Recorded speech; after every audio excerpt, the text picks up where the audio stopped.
Marquis, you so openly disrespect imperial authority. That is a crime punishable by the extermination of 9 generations. It snowed heavily on the day of my coming-of-age ceremony. He said he wanted to break off the engagement. I asked him if he had really thought it through.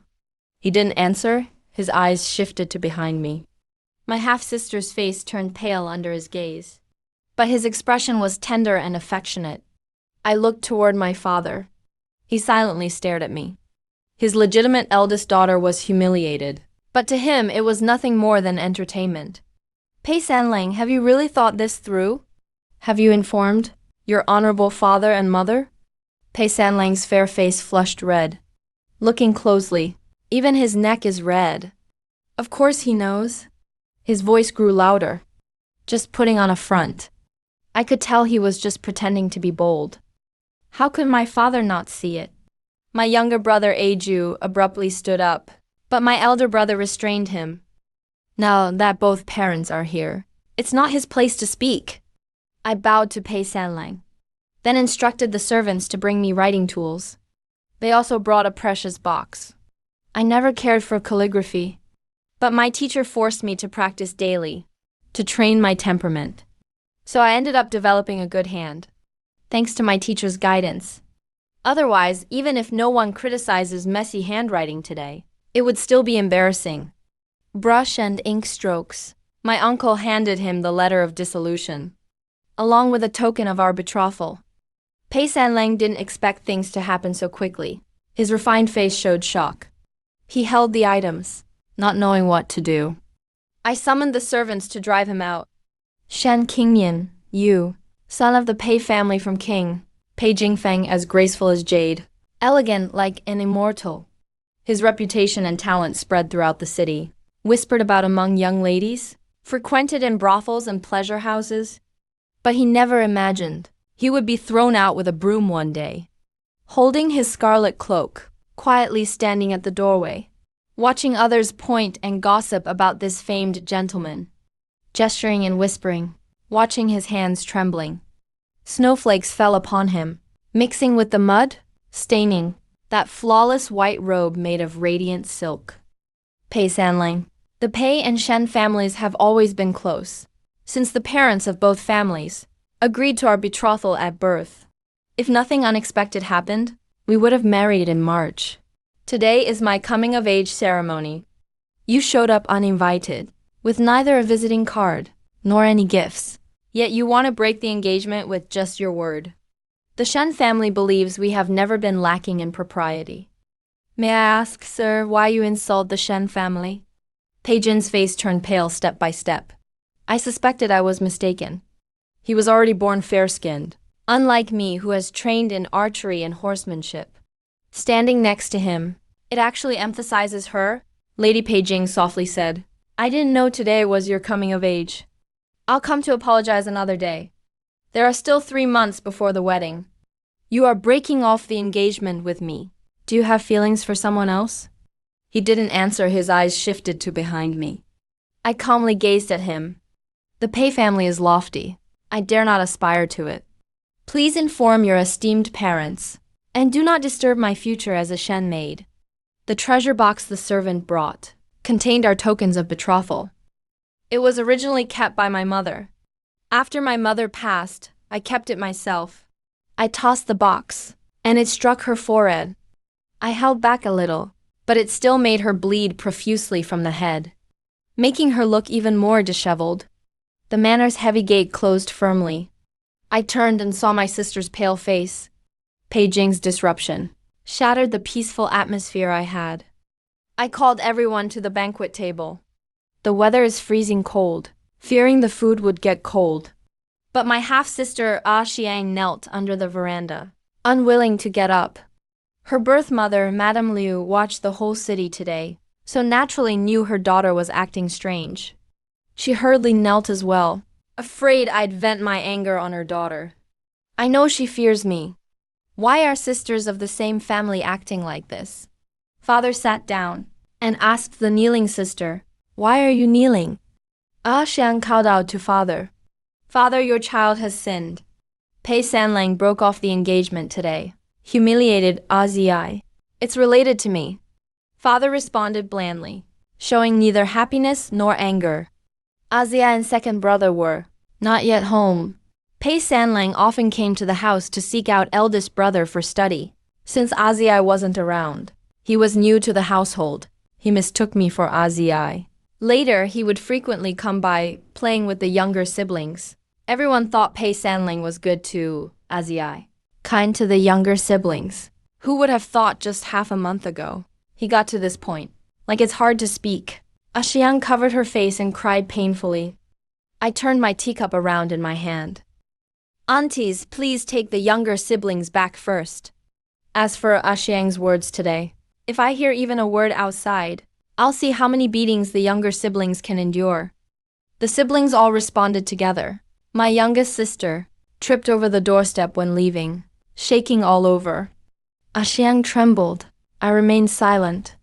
But my stepmother, Madame Lu, couldn't bear to let Xiang stay outside, and said, "You're still young. Don't catch a cold." That girl finally came in, but still didn't dare to sit down, kneeling as she answered.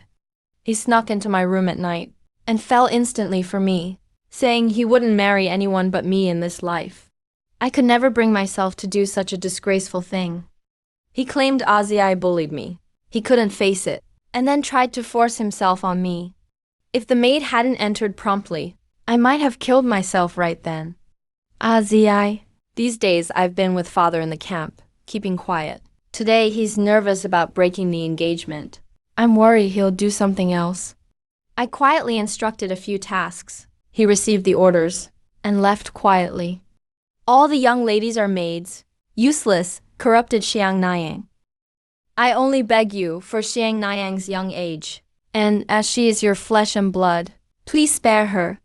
I will strictly discipline Xiang Niang, and never let her commit such disgraceful acts again.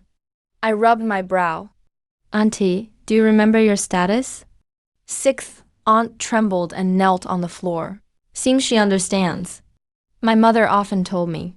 Aunt was from a scholarly family, but the family declined, so she became a concubine. Before the main wife entered, Xiang lived in my courtyard. I thought you and your daughter had it tough, so I never separated you. Yet now you've corrupted Xiang. Aunt, please let me know. Aunt from a scholarly family. How did Xiang end up so timid and cowardly after being taught by you? She can't tell right from wrong. At this point, I lost my composure. I threw the teacup in my hand. The teacup shattered. Aunt Liu was startled and trembling. Xiang was so scared that she stopped crying. I asked her if Auntie knew about this matter. Xiang nodded with tears in her eyes. It was also because she told you not to speak out. I let out a cold laugh. A strange man, who is your future brother-in-law, broke into your chambers uninvited. Fu and I weren't home, but your mother was still here. She is your mother. Instead of telling your mother about this, you chose to confide in Auntie instead. You spoke up, and Auntie told you not to. So you stayed quiet. You are the second daughter of the Marquis of Genuan, a noble lady of Jiangmen. How do you not have any backbone at all? If you were in another household, or if this happened elsewhere, it would be considered an illicit affair without a matchmaker. By then you'd hang yourself with a white silk cord. Is that what you really want? Xiang cried herself into a mess of tears. Sixth Auntie begged. I was so angry I laughed. Is Auntie scheming for Xiang to marry into the Pei family? Pei Sanlang visits a girl's chamber late at night, ruining my sister's reputation. And you think that's the behavior of a moral man? This household is so strict. If anyone made a noise, he would come off as a playboy, but Xiang would have to go jump in a river. I never knew Auntie could be so clueless. Aunt Liu pursed her lips several times, but ultimately said nothing. Lady Lu had seen enough. She called Xiang to stand up. Xiang glanced timidly at me. Yet my anger had not faded. I still looked displeased. She shivered again, kneeling there and trembling. Lady Lu wasn't rushed. She personally came down from her seat and helped Xiang up. Her tone was gentle and soothing. From now on, Xiang will live in my courtyard and study along with your brothers. Child, there's no need to belittle yourself. What have you done wrong anyway? Did you make a mistake? Xiang's tears had already stopped, but she still didn't dare speak. Lady Lu looked at her with gentle and focused eyes. Xiang said in a low voice, I didn't do anything wrong. Louder. I didn't do anything wrong. Father also showed a gentle smile. Bangsha returned and nodded to me. Master Lady, Xiang was frightened today. Let her go rest. Lady Lu looked at father, saw father nod, and then gently said to Xiang, Go rest now. Move into my courtyard today. Don't be afraid. Fu and Amu are both here. Xiang was escorted away by Shen, but Aunt Liu still knelt on the ground. Not knowing when hostility erupted within her, she rushed to father's feet and begged, Master, Xiang is my life. You can't let the lady take Xiang away. The main wife should discipline the children. You've raised my daughter to be like this. This debt is still up to the lady to decide how to deal with you. She glanced at me. Yan, come with me. I followed behind as soon as she spoke, leaving all these vexing matters behind. Lady Lu watched the figures of father and daughter and sighed. She's only 25 or 26 this year. Her family fell early. She and her mother struggled to maintain the household alone, and later married into the Marquis of Shenyuan's residence. Though socially adept and confident in her abilities, handling all these affairs proved somewhat overwhelming for her. Despite being in her prime, she felt as if she was aging before her time. Seeing Aunt Liu nearly faint from crying, she told Shem to find a few strong nursemaids to gag Liu and lock her in the north wing. Starting today, she pray and copy scriptures for Xiang's blessing. She can't take a single step outside. The maid accepted the order and left. I thought father would take me to the study, but instead he led me up the city tower. There is always vigor in Yongyuan City, but who would dare block the magistrate's carriage? The snow was falling harder and harder. The whole city was desolate. Only the sound of farmhands striking the night watch was stretched out. Long, I looked at the houses in the city, occasionally seeing a few lights.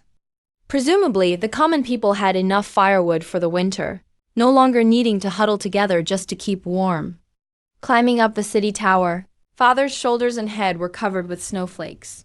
And so was I. Father and daughter stood side by side, looking like two snowmen. Father asked me, Yan, what do you see? I tried to open my eyes wide. Only the glow reflected by the snow. Fu's child is dull, I answered honestly. Father sighed. Do you know how I started my career? I knew the Shen family is from the Lanling Shen clan, but Fu didn't obtain an official position through family privileges. In the past, Fu's line suffered because the head of the family was incompetent and lost all their assets, died early. So the orphaned mother and child suffered all kinds of humiliation, all relying on grandmother to be independent, and her excellent needlework barely managed to raise Fu. Her eyes were ruined from the hard work. After growing up, Fu didn't excel at studies and couldn't resign himself to farm work, so he left home to join the army, determined to become a man of honor. At that time, the empire was in turmoil, with rebellion inside and threats from outsiders. Fu had lofty ambitions and great courage, making outstanding achievements on the battlefield, and single-handedly built his own future. At that time, flowers bloomed at the neck, oil boiled in fire, but it attracted the emperor's suspicion in the capital, so they found an excuse to remove Fu's military power. Fu brought his wives and children south to become the governor of Yuzhou. He's managed Yuzhou for 3 years now. Governance is orderly, recovery is underway, and the people all sing his praises. Father didn't wait for my reply. Instead asked another question. My child, Pei Sanling, handsome and refined, beloved by all the girls in the chambers, though there's something inappropriate. Why would you treat him as worthless? Indeed. Yuzhou is remote, but it's vast. Yongyuan Pei clan used to rank top 10 among noble families.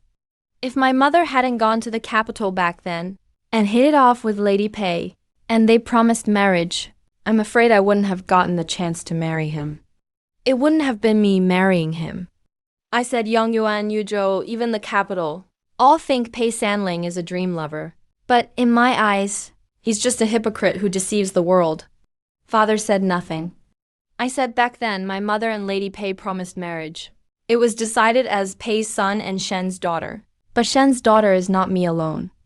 If Pei Sanling truly cared for Xiang, he could have come and explained it to Afu in person. Father is not stubborn and inflexible, nor am I hopelessly infatuated. So why worry about not accomplishing good things? But he snuck into sister's room at night. He intended to insult her from the start, and then tarnish the reputation of the Shen family. Such people wave the banner of recklessness. Yet their actions are heartless and unfaithful. They appear upright and noble, but inside they're filthy and rotten. People like this. I despise them. Father finally looked at me. He stared for a long time, and slowly said with a smile, "You're not like your father, nor like your mother, but like your grandmother." I softly said, if I could resemble grandmother even a little, that would be my fortune. Grandmother raised father herself. She waited for father to return and earn her the title of Lady of Honor. Father is a man of integrity, but not a good son. The wives and concubines in the inner courtyard suffered turmoil, yet my mother lacked means. She was gentle and soft-hearted. Grandmother's health worsened from the disturbance. After only a few good years, she passed away. Thinking of this, I couldn't help but mock myself, even though father was unfilial. A child doesn't speak of their father's faults. Isn't my behavior now unfilial as well? Father asked me, "Do you know why Pei Sanlang came to visit?" He brought no calling card, and didn't inform the parents, but hurried to break off the engagement with you. That's what I don't understand either. The Pei family may have declined in recent years, but their ancestral foundation remains. Why would Pei Jin do something so uncivil? Please enlighten me, father. Father took out a silk letter from his sleeve. I saw the letter inlaid with gold and jade, its texture bright yellow. But I didn't know if I should kneel. This is an imperial decree. It should be kept at home, placed on the altar and offered daily. Why was father carrying it on himself? Father said, "It's just us, father and daughter. No need to kneel. The snow has stopped." I relied on the light from the snow and struggled to read each character. But after I finished reading, my heart felt cold. On that imperial decree, there was a personal reading comment by the emperor. I, palace maid Shen, was ordered to enter a marriage alliance. Ruren father's voice was indifferent, unmoved by the words of the imperial decree. Ruren presented a national letter at court, forcing the great to bow in submission. Year after year, tribute was sent. Names were singled out separately. It was demanded that palace maid Shen be wed. I bit my lip so hard it nearly bled. My father is a military general, who rose to power through war. He once pushed the ruin back 700 li. He earned 15 major victories for the great Thee. He should have been allowed to return home in triumph. Instead, he faced the emperor's suspicion. Now, they even want his daughter for a marriage alliance. What is Ruren really scheming? No one among the ministers knows, yet they've still compromised. All because of suspicion toward those two accomplished in battle. They'd rather give the daughter of a war hero to the enemy for humiliation, just to scrape by for a little longer, than entrust military power to my father, to win peace for the court and country. Today we surrender half, and tomorrow the whole? Is everyone in court, and even the emperor himself on the throne, nothing but cowards? Father said, "You are engaged to Pei's family, so the marriage alliance will surely fall to Xiang. He fears that young Master Pei's plan is to break off your engagement. And so, as the eldest sister, you would bear the responsibility of the marriage alliance, and Xiang would be spared from disaster." I sneered, saying I had gone too easy on him today. Father asked me, "If you are to be sent for the alliance, how would you respond?" I fell silent, carefully considering father's meaning. I am father's eldest legitimate daughter. I have many siblings at home, but only a brother and I were personally taught by father. After mother died in an accident, I fled with my younger brother, searching 1,000 miles to find father. Afterward, father made sure I ate and lived in his own residence, and personally taught me archery and horseback riding, checked my studies, favoring me especially. So he must not truly want to send me to Rurin. But why did father ask me in the first place? What kind of answer does father want to hear? The wind began to rise. I said, if your daughter goes for the alliance, I may at best survive no more than 5 years. By then, Rurin will have a Han Empress Dowager. Father laughed heartily. Indeed, my child would never repeat the past. Right now, father is simply asking you, if he refuses to send you for the marriage alliance, how can the current predicament be solved? I thought for a moment. I said I have 3 strategies. If we choose the lowest plan, then father should immediately arrange my marriage, or find someone else to substitute, or let Ah Xiang marry into Rurin. The middle plan would have father enter the court to debate, using his remaining military power and reputation to pressure the emperor. If we use the best plan, father's eyes shone. He asked, what is the best plan? I'd had 2 cups of wine at the banquet just now. I must be drunk, or maybe I've gone mad. I bowed low, my blood surging hot. I heard myself say, if it's the best plan, then let our Lord rebel. My knees ached as I knelt. Even though I was dressed warmly, I could hardly shield myself from the biting northern wind. Even my bones felt frozen, yet my blood still burned with heat. My father burst into laughter and helped me up himself. I wasn't even born yet when father was on the battlefield, back when he fought his campaigns. But now I saw the peerless hero he once was. He said, then we will rebel. In April, an envoy arrived with an imperial decree, conferred upon me the title of commandery princess, and ordered me to marry a foreign prince. Rurin's leader, my husband, was furious, claimed the decree was a forgery, and beheaded the envoy as a sacrifice to the Shen family army. I followed my father to ascend the city wall again, dressed in military armor, showing bravery no less than a man. He pointed to the 3,000 stationed soldiers outside the city. They were called imperial troops by others, but father called them subjugated ministers. That envoy's head was hung atop the city wall. The commanding general was furious, but still feared father's army, ever strong and well-equipped. The city walls towered high. They tried to reason with us. My lord, to show such contempt for imperial authority is a capital crime for your entire clan. I stood on the city wall, upright like a man. General Zhu, you once fought the Rurin, and served with my father as fellow comrades. Today, His Majesty is deceived by traitors, with traitors in court forcing me across the border for marriage, and a national humiliation as well. If you let these traitors blind His Majesty and bring chaos to the court, you are being disloyal. With your talent in defending the country, leading your own soldiers, you are now threatening your fellow comrades, sending your daughter to Rurin to be humiliated. This is unjust.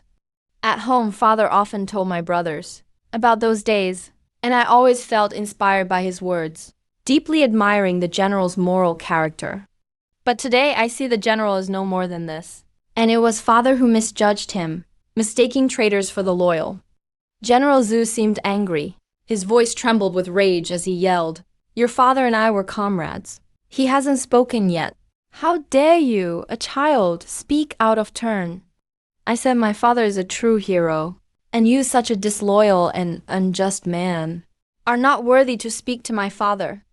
General Zhu was probably furious, but still insisted that exchanging your life for the country's peace, though difficult, must be done.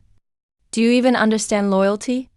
I only replied, if the peace of the country can be bought by my sacrifice, it is naturally a fair trade. But I wonder if the general has read the essay on the 6 states. Don't you see that today we surrender 5 cities, tomorrow 10 more, and then enjoy one night's sleep in peace, only for the Qin army to come again? The land of feudal lords is limited, while Qin's greed knows no bounds. The more you give, the more they demand. What do these lines mean? I spoke until General Zhu covered his face, perhaps ashamed to face my father. Yet neither father nor I would leave the city. And with the envoy's head hanging atop the wall, Although the banner claimed to cleanse the court of traitors, everyone knew the Shen family had rebelled. So be it, if that is how it is. The wind blew fiercely, and all I could hear was father's hearty laughter. Are you afraid, my child? I gripped my bow tightly, and my voice was steady and strong. Never, father. To face a grand scene like this as a woman, I would have no regrets, even in death, father said.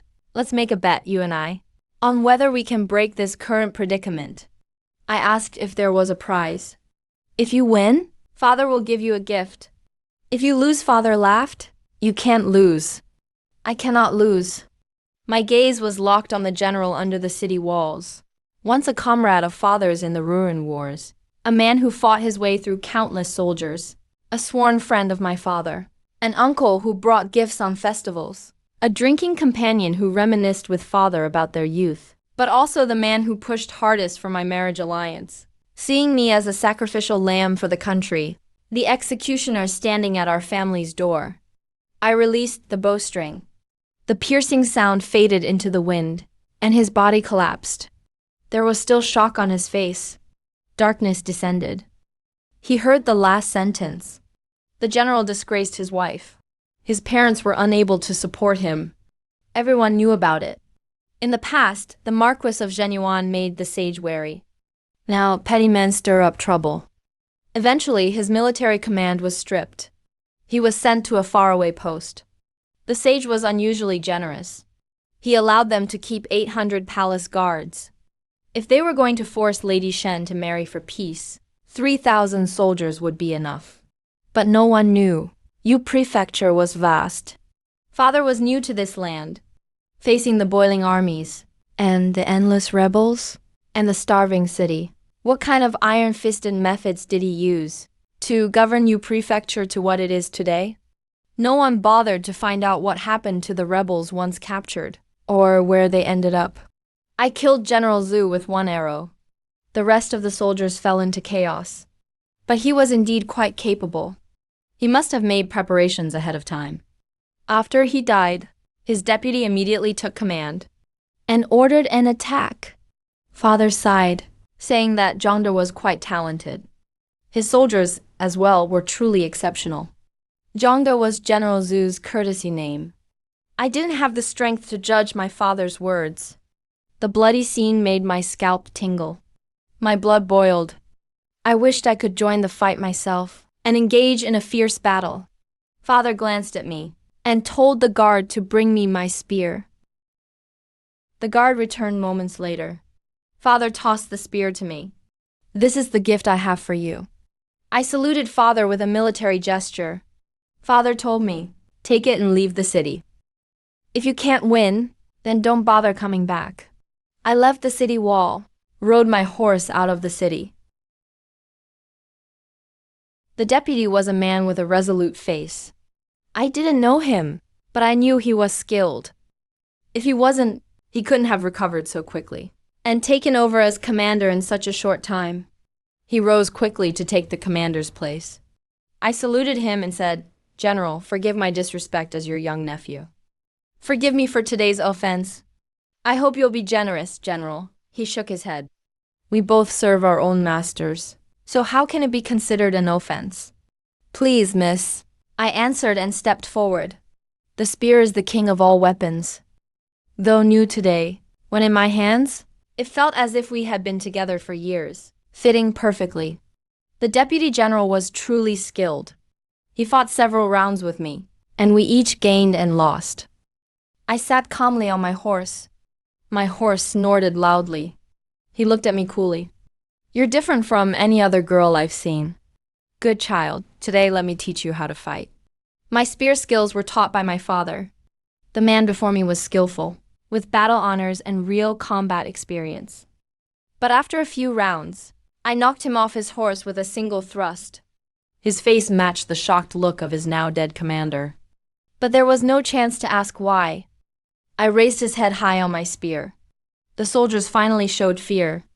The commander was dead. The deputy dead too. No one left to lead them. Morale continued to fall. At last someone dropped their weapon and scattered to flee. In today's battle, I won, as the sun set in the west. Between heaven and earth, I sat on my horse with spear in hand. I looked back at the city wall. Father stood there. I couldn't see his face clearly, but I knew he was proud of me.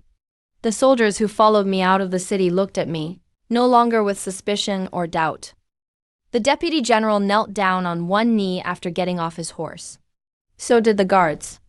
Hundreds, thousands knelt on one knee. I gripped my spear tightly.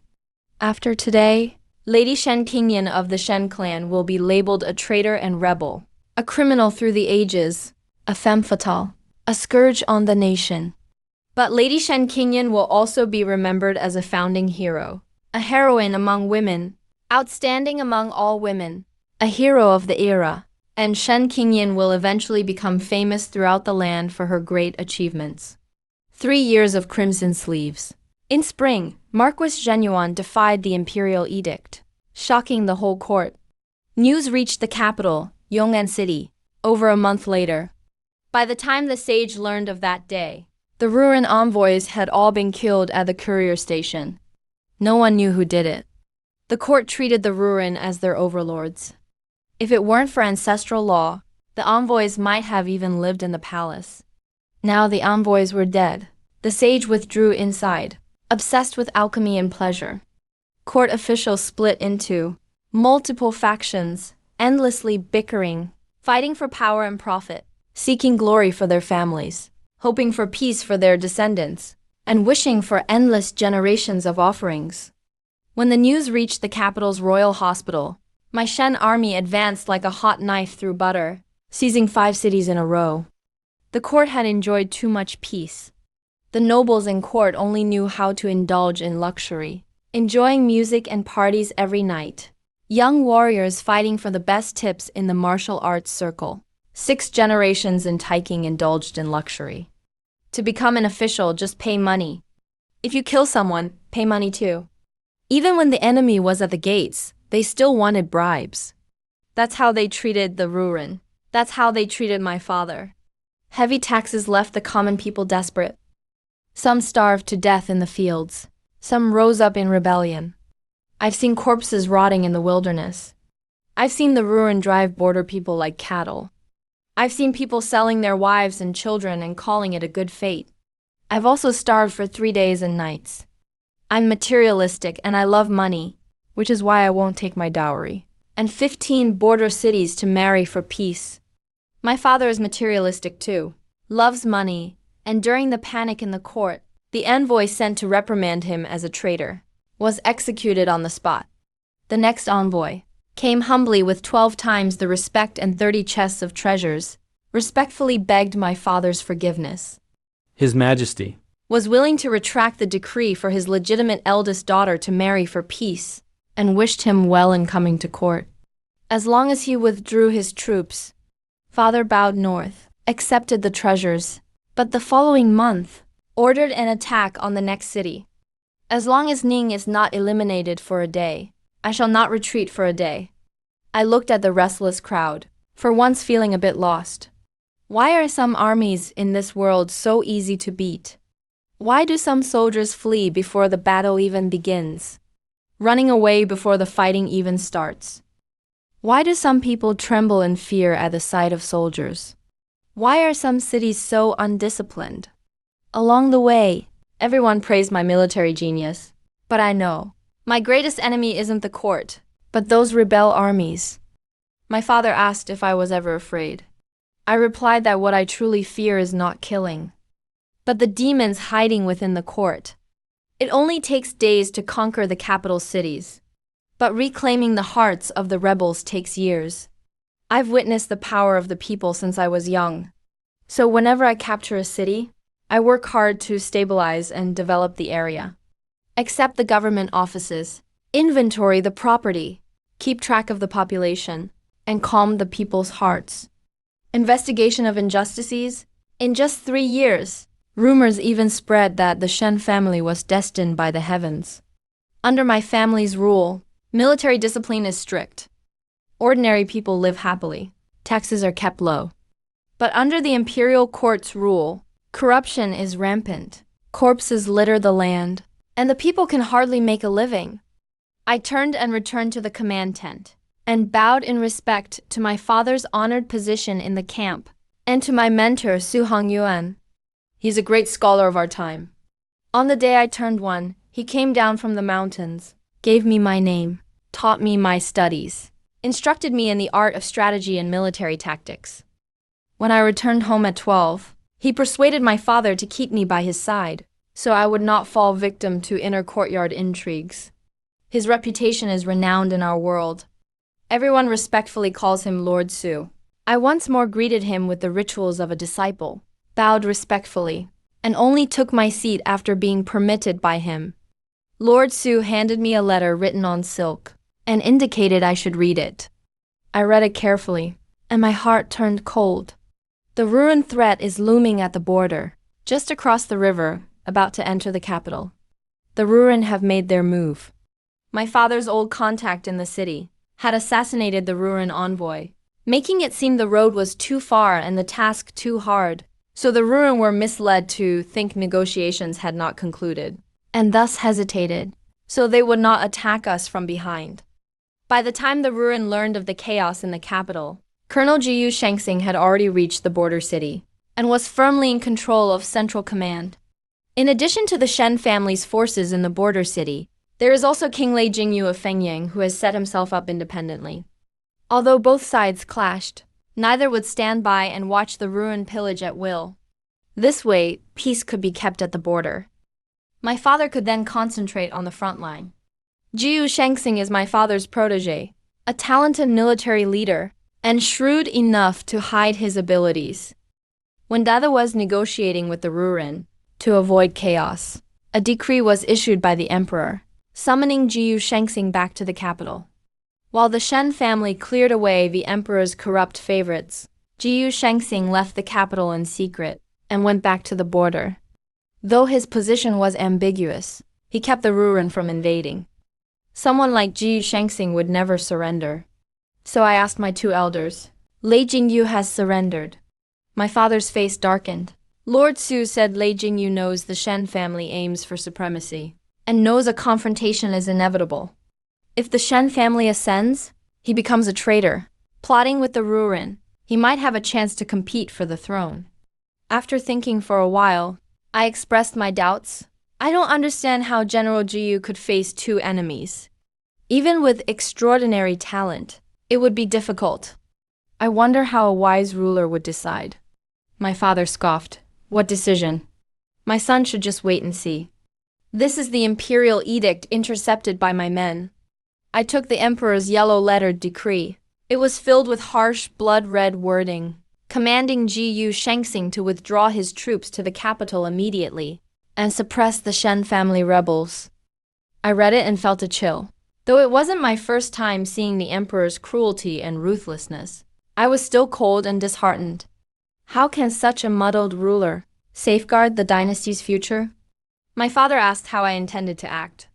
I placed the imperial decree on the table, stood up and stepped into the center, knelt down and bowed deeply, spoke sincerely, and requested my lord to send troops and horsemen to help General Jiyu. My father said Jiyu Shangsing is cunning. Though he studied under me, he doesn't share my stance. He's playing both sides and defending the border.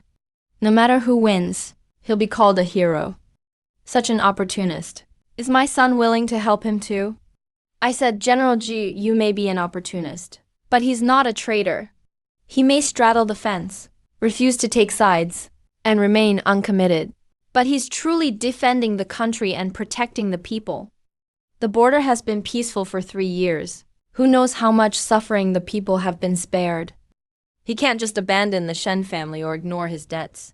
What the imperial court can't give, the Shen family can. If the court can't save him, I will. Yongning County is the last barrier before the capital.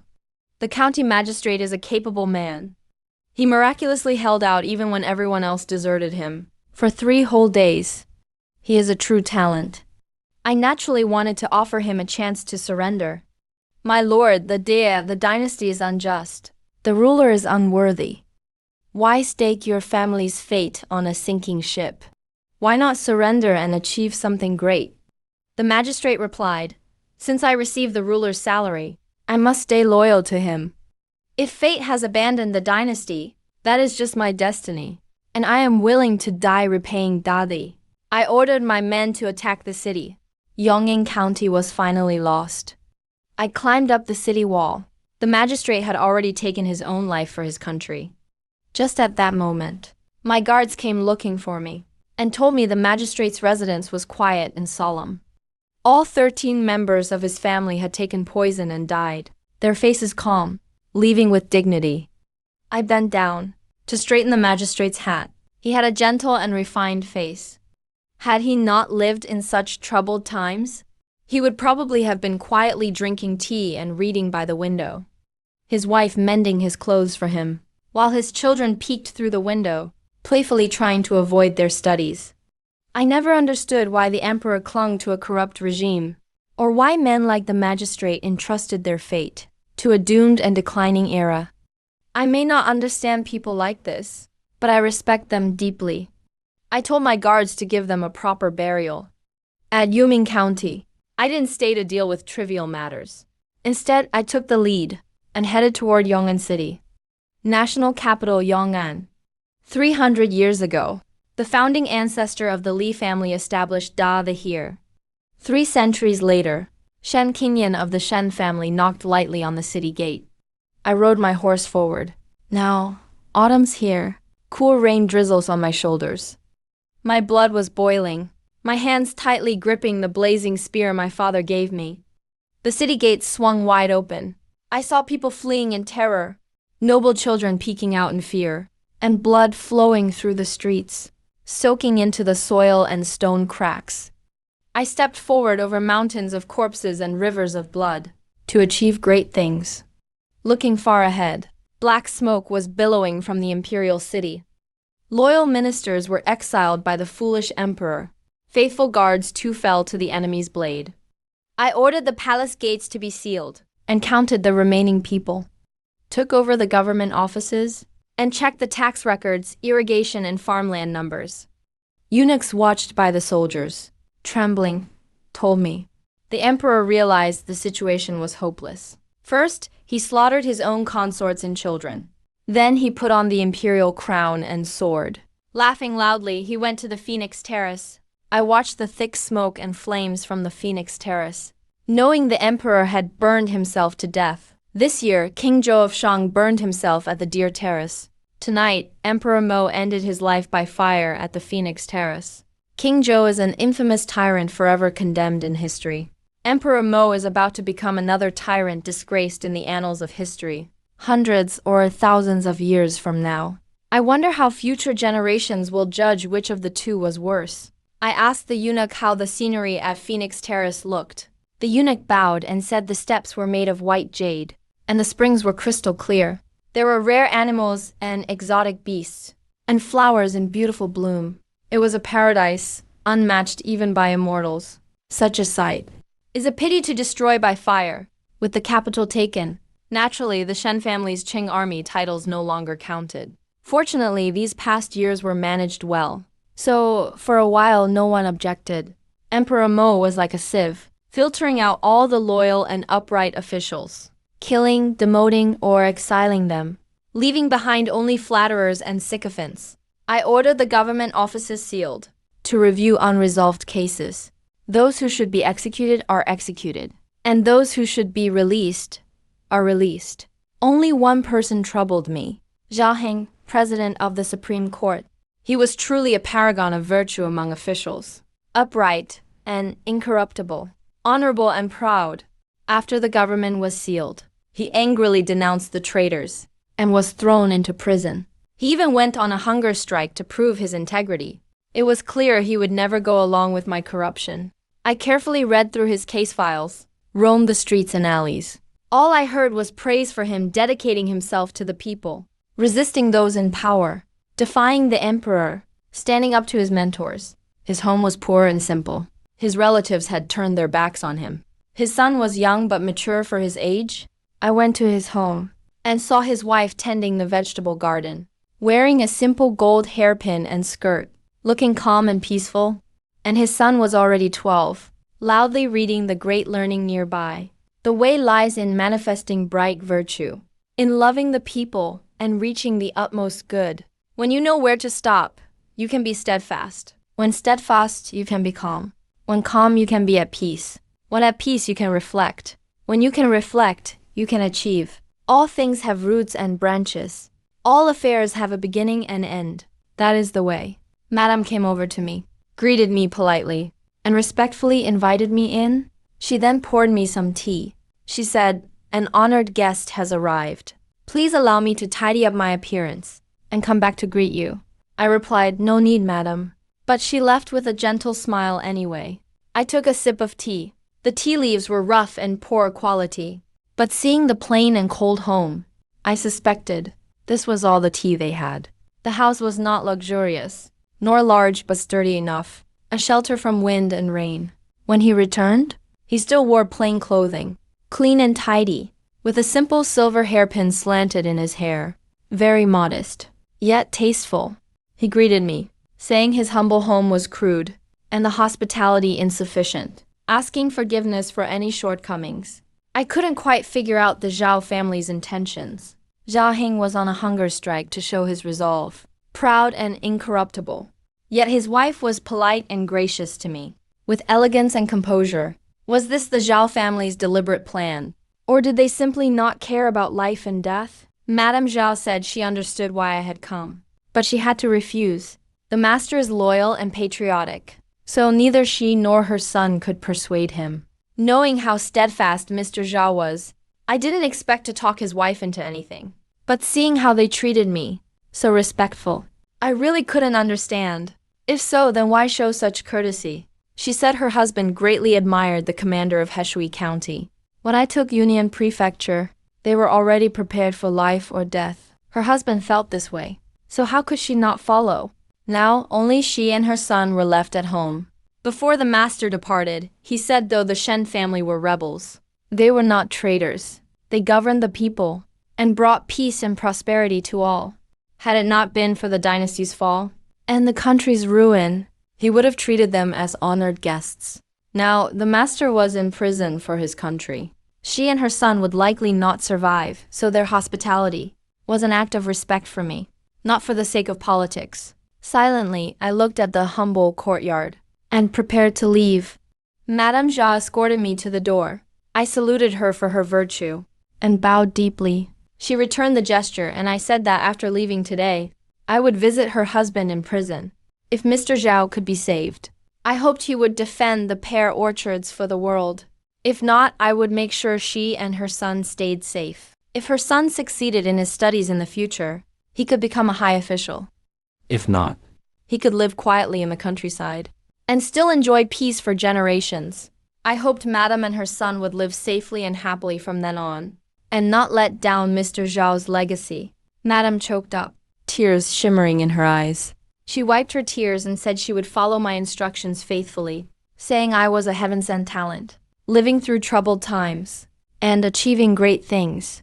She hoped I would one day attain a high position, never to forget the people's suffering, to follow heaven's will and protect all. I swore to her that this was my vow, never to be forgotten for life. Then I turned to leave, and went to visit Mr. Zhao in prison. He truly was a minister worthy of praise, sitting upright in the cell, clothes clean, hair perfectly groomed, though imprisoned, carried himself with calm and dignity. The guards, having received my orders, dared not disrespect him. The cell was kept clean. When I entered, I saw the guards carrying in a freshly cooked meal. Seeing me, they quickly saluted. Sir Zhao still refuses to eat? The guard replied yes. Since entering prison, he hadn't eaten or drunk in 5 days. The guards and I bought fresh dishes every day from a restaurant, but he refused to touch them, so we had to take them away. I ordered someone to bring wine and entered the cell. Zhao Heng didn't even open his eyes, but I didn't mind. I placed 2 wine cups on the table, kneeled respectfully, and said, "Mr. Zhao, I am Yan. Earlier I visited your home and chatted briefly with your wife and son." Zhao Heng showed no response. I filled both cups with wine and said I had a question. Could I ask Mr. Zhao to clear up my doubt? He was silent for a moment, then looked at me and asked if I was a man sent by heaven, a student of my mentor, and a great scholar of our age. He wondered why I would seek answers from him. I noticed how pale he looked. He likely couldn't last more than 2 more days. I drank the wine down. It was wine from the market tavern. Not a great taste, but on campaign, supplies are tight, so it's rare to drink at all. How could I complain? I asked. All officials of the late dynasty enjoyed the privileges of their posts. Sir, you were among them, so you must know the inside stories. Yan could not understand why someone as upright and principled as you, sir, was made the minister of the Dali Temple. Nor had you ever committed any crime. The court is rotten and corrupt. Clear-headed people are always the ones who must die. Zhao Heng probably never expected me to ask such a question. He actually showed a faint smile. But even that smile seemed strained and powerless. When the ruler acts without virtue, the ministers are all treacherous and wicked. They always need a scapegoat to placate the people, to control and rule over the common folk, so that even a little light can be brought to this dark world. It's pitiful that although he understands the truth, he still can't break free. I pondered for a moment. They hate you deeply, sir, but they also can't do without you. Is it simply because the overwhelming will of the people makes them afraid? Back in the day, I once stood up for the commoners, beating up the noble brats who bullied others openly in the street. The noble families wanted to hold me accountable. It was the people who sheltered me behind their backs. After I left office, the people gifted me a people's umbrella. My mentor sent me to serve at the Dali Temple, and the people competed to celebrate. They felt that their days would finally improve. They were finally welcoming a righteous official. They wouldn't be bullied anymore. When all avenues to heaven were blocked, and the earth held no answers, the people treated me with such sincerity. I could never betray them, not even at the cost of my life. After I entered the city, I walked around everywhere. A blind granny grabbed my hand, saying, "General, please let young Master Zhao go. He's a good person." The blacksmith told me, if young Master Zhao hadn't helped me, my daughter would have been snatched away by the noble's son. Her life would be lost. "General, please take my life instead, and spare young Master Zhao." A young girl changing clothes told me, "General, if it weren't for a young Master Zhao, I, your maid LD, would have been bullied and drowned myself. Please forgive young Master Zhao." A widow holding her child said to me, "General, it was young Master Zhao who took back my family's property from me and my son from those who stole it. Young Master Zhao is truly a good person." The soybean milk vendor said, "General, I was late closing my stall and ended up blocking the noble's path. If it weren't for young Master Zhao, I would have been trampled to death by their horses." I noticed Zhao Heng looked at me in shock, and only then did I realize I was crying. I raised my hand to wipe my tears and told him, "If you are unwilling to be an official, then just leave." Seeing him remain silent, I said I never believed before that there could be someone like you at court. Now that I've met you, I know there is still light left in this world. As you said, Yan may be a treacherous minister, but I am no traitor. I didn't want to harm you before, and I can't bear to hurt you now. If that's the case, you should leave and reunite with your wife." Zhao Heng smiled. "General, you are noble indeed. But I, Zhao, am stubborn, and am willing to live and die with the great cause." I stood up and asked him, "Do you serve the country or the people?" Zhao Heng asked, "What's the difference?" I mentioned the governor of He family, who was loyal to the country, but when the city fell, sacrificed his whole family for the nation, went to his death calmly, never showing any resentment. I respected that, if you wish to die for your country. But because I failed to govern with kindness and keep my army disciplined, your wife still treated me with respect. After our deep and honest conversation today, it's clear you are loyal to the people. If that's the case, whether the world is ruled by me, the Shen family, or by the Li family, what's the difference? If you serve as an official, see if my leadership truly benefits the people. It's better than dying unjustly in prison and leaving only regret behind. Zhao Heng looked at me. His gaze was strange, and he asked, what use am I really? That the general treats me like this? Indeed, my father's court had many capable and wise people. And so why be so fixated on just Zhao Heng? I told him, sir, I have been oppressed before as well. As the eldest daughter of the Marquis of Shenyuan, renowned as a woman who shocked the world, I studied under a great master of our time, learned archery, riding, and combat skills, wore men's clothes because I liked to fight. I was ruthless. My father doted on me for 20 years, but even he once scolded me for being as fierce as a tiger or wolf. My brother cared for me for 20 years, but still sat apart from me at the table, unable to watch me lose my will. My little brother Eiju escaped 1,000 miles with me, but locked himself away as soon as we returned home, and was unwilling to see me. My siblings respected me, but feared me even more. The concubines dared not stir up any trouble. I was cunning and ruthless. As the eldest child, I was never kind to my siblings. At 5, I could push my sister into the lake. In school, I often got in fights and caused trouble. I finished off that pot of wine and told Mr. Zhao my whole story, recounting everything along the way. I'm almost 20 years old now, and my past is hard to look back on, the weight always pressing down on my heart. The person in front of me is an exceptionally talented and virtuous man. He is loyal and kind. He is beloved by the people. He is upright and unpretentious. I shouldn't have turned out the way I did.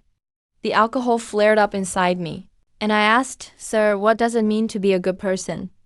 And what does it mean to be a bad one? When I was 10 years old, my hometown, Lanling, was struck by drought and locusts. Before, I just read about disasters in history books and saw how the people barely survived in famine years. I felt pity in my heart, but it was hard to really picture it. Looking back now, perhaps I did have the attitude of, why not eat meat porridge? Maybe I couldn't understand those feelings before. In a great famine, people ended up eating one another. At that time, my mother took my brother and me, and stayed home observing mourning for my late grandmother. The court sent 9 urgent orders, so my father had to leave for Yuzhou to provide relief. My mother brought along the concubines and my siblings, and my elder brother, as the eldest legitimate son, naturally went with them. So only my mother, brother, and I were left at home, and then the disaster struck. The people harvested nothing at all. Even the grass roots and tree bark were eaten clean. Their throats bled from what they swallowed. Their rough skin split into deep cracks. People began eyeing the yellow earth in the fields. The children's cheeks were so thin. Their skin clung to their bones, yet their bellies were swollen huge. They cried miserably for their mothers and fathers, saying it hurt so much. But nothing could be done. Their parents were emaciated as skeletons, dried up like the yellow earth, bellies distended like drums, ghastly and terrifying. I snuck out, ran home with all the strength I had left, and begged my mother, barely able to speak, to raise the courtyard walls, have our servants increase their guard, and send for my father by carriage. In a famine, there would be no one left, just cannibalism. But my mother scolded me harshly, accusing me of a tiger-wolf heart, saying I was selfish and self-centered, that I was ruthless and cold-hearted. Yes, I was the daughter of the Marquis of Shenyuan, born into luxury and privilege, blind to the suffering of the people. But since my father had high hopes for me, how could I just stand by and watch our clansmen and the people starve to death in the streets, and do nothing? I knelt in the corridor, begging my mother in tears, not to distribute all our grain for disaster relief, saying those who knew we had food would come to rob us, not to send our servants to calm the people. They will know the manor is empty, with only women and children left. Do not go out to provide disaster relief yourself. They will know how kind-hearted you are, madam. The Shen manor will fall into peril. Mother pushed me away with one stroke, rebuking me for being worse than a beast. Yes, everyone else is good. The city praises Madame Shen for her virtue and kindness. As long as we eat a little less, as long as we aren't wasteful, as long as we send out enough hands, we can all get through these hard times together. The famine will pass. She made me and my brother serve porridge on the street, to let me see those who couldn't get enough to eat, what they really looked like. I didn't feel ashamed. I only felt terror. Those people weren't looking at a benefactor. They were looking at food. The Shen family rose to prominence because of my father. Naturally, we were wealthy. But no matter how wealthy, how could we support the disaster victims of the entire city? Father sent people to find us, but Mother refused.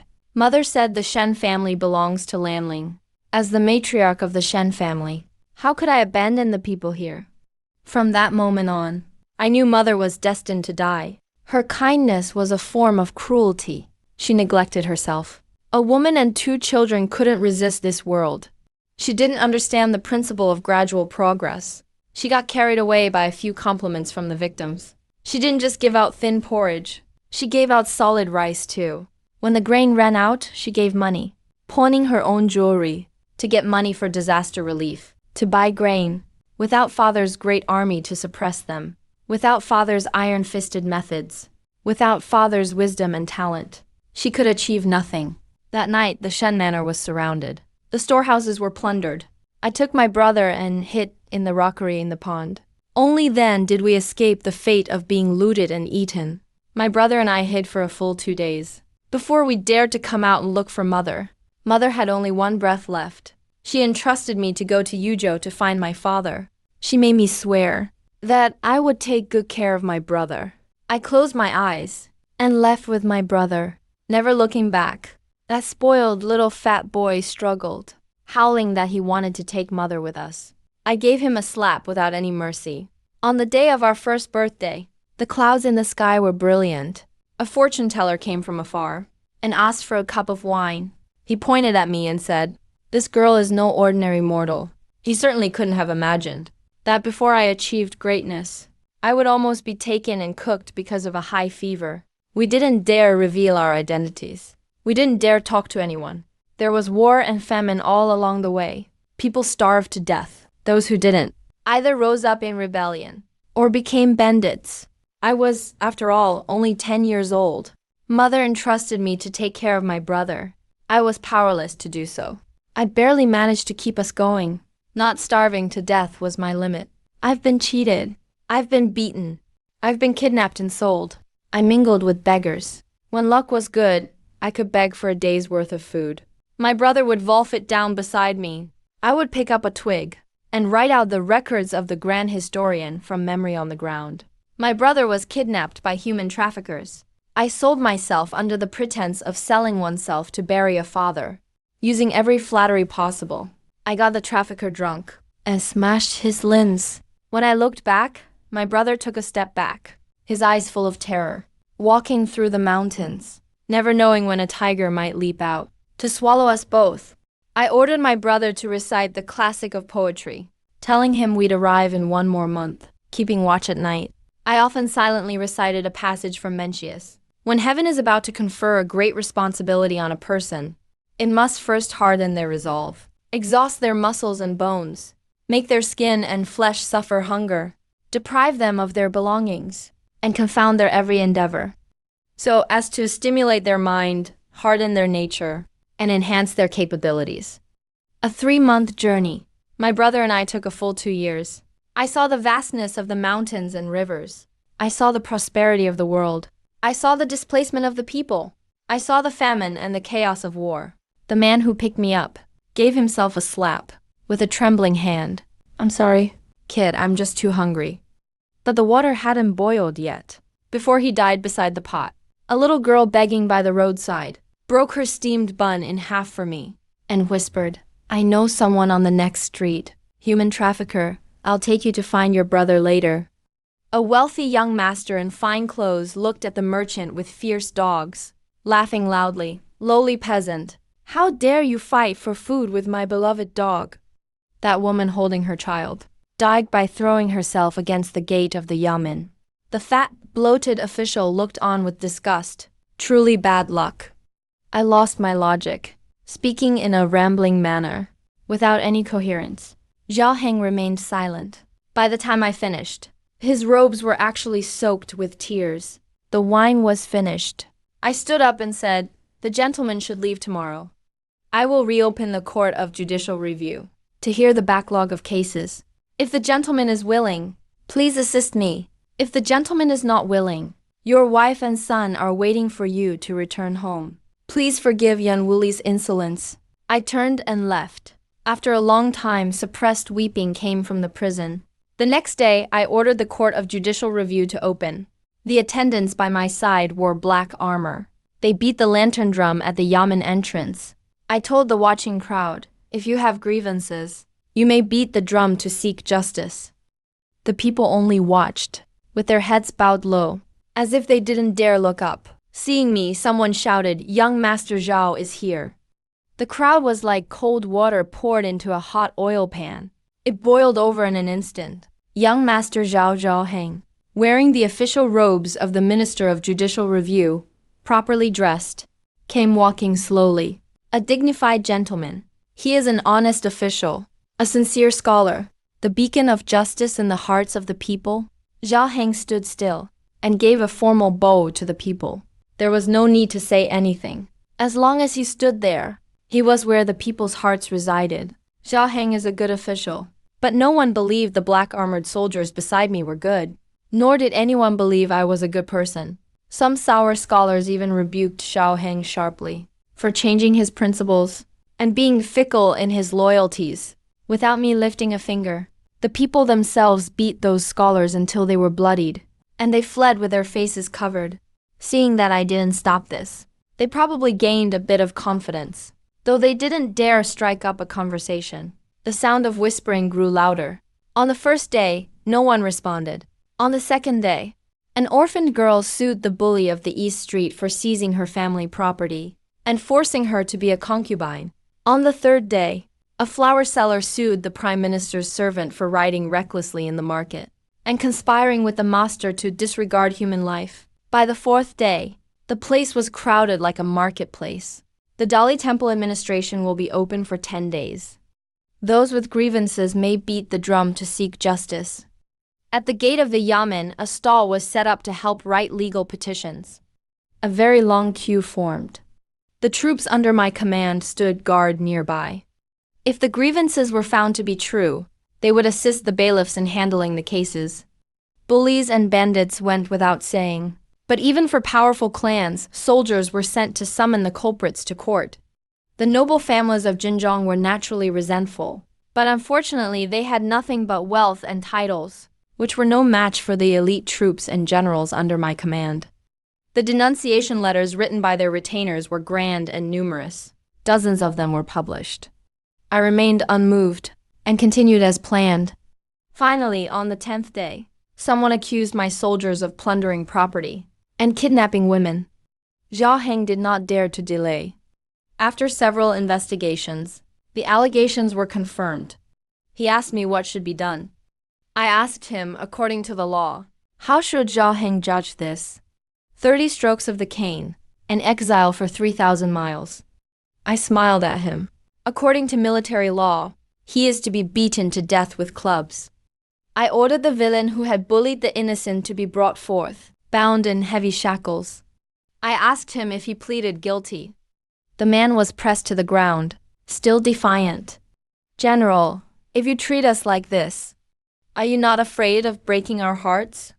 Other soldiers also pleaded for him. "Yes, General. He knows he was wrong. We have fought for so many years. Has there ever been a General Fu? Today it is just one little girl. General, you are being too harsh. Whatever property he plundered, we brothers will pool our money to pay it back. That girl comes from a poor family, so let her be his concubine. It wouldn't be a disgrace to her." I sneered and snatched the military club from an attendant. I smashed it hard against the man's shoulder. A scream of pain erupted instantly. "You may act as if you were born of heaven and earth, with no father or mother, but do you think no one else has blood relatives? If your fathers were killed, your mothers were insulted, your sisters were snatched away, and your property was plundered, just because the culprit was a soldier, just because the general he followed had achieved great merits with them, could he then act with such impunity, disregarding the law? How would you feel in your hearts? You have never failed me.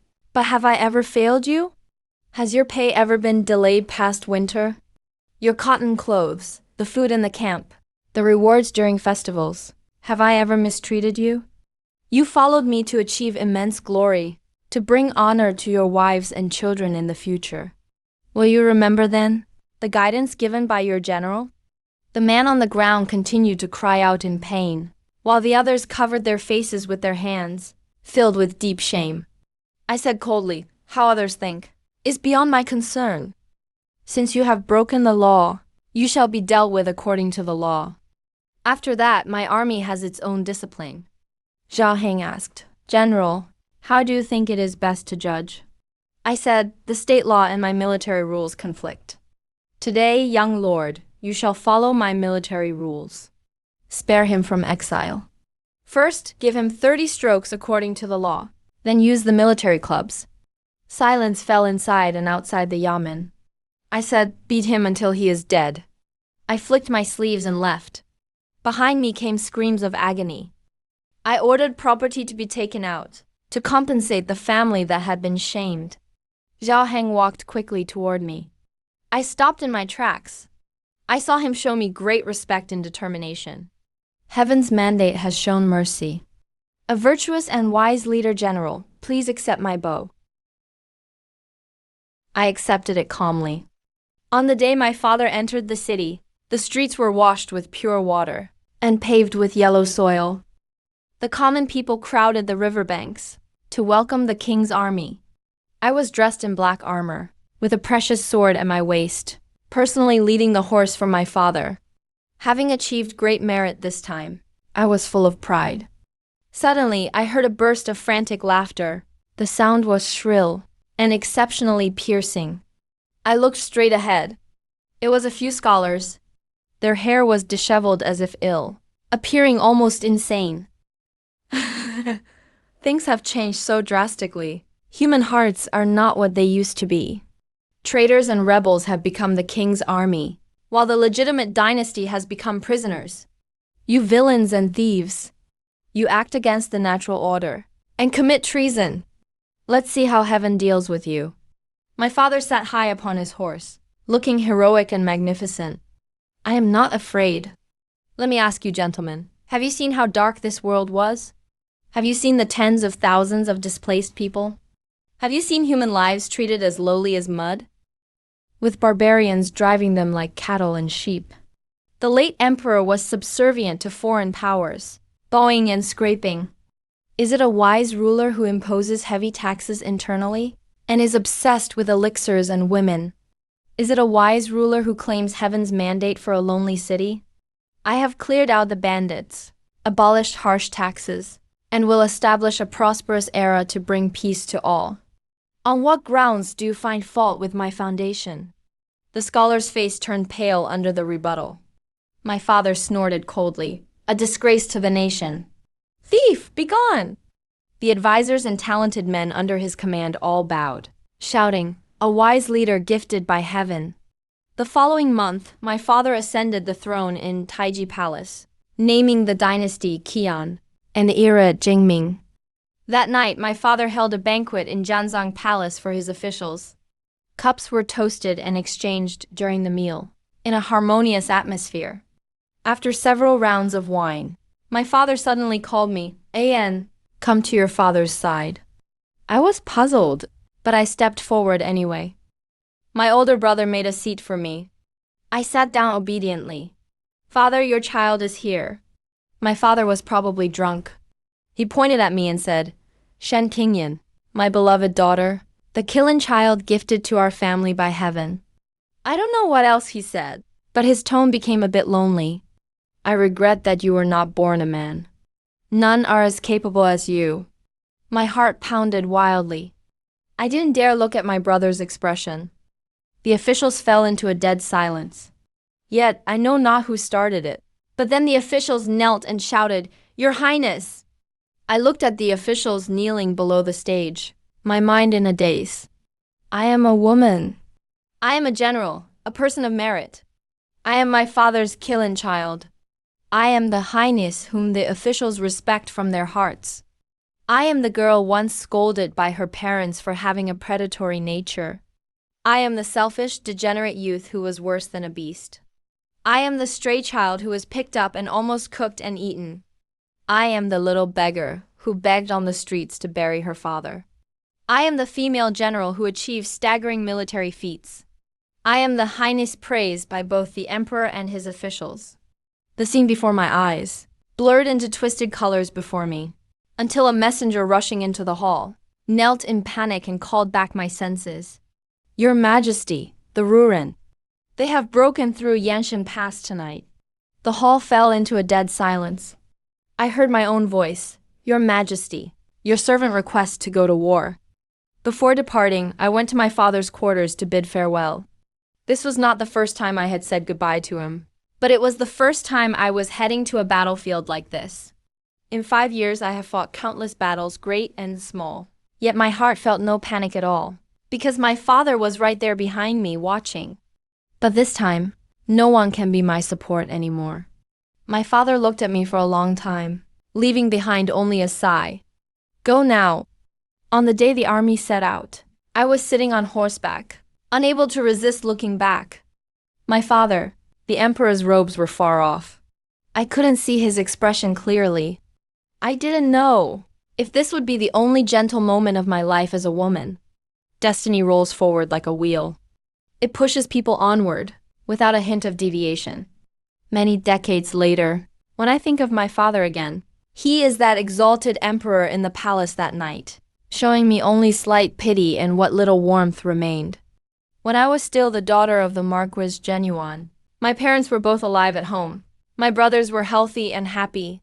My sisters lived in harmony, and we sat together in the main hall. The pot bubbled with food and meat. Snowflakes like feathers danced in the yard, covering the bluestone path with white. My silent, pale younger brother held a bowl to eat. My elder brother was elegant and poised, but personally pinned a velvet flower in my hair.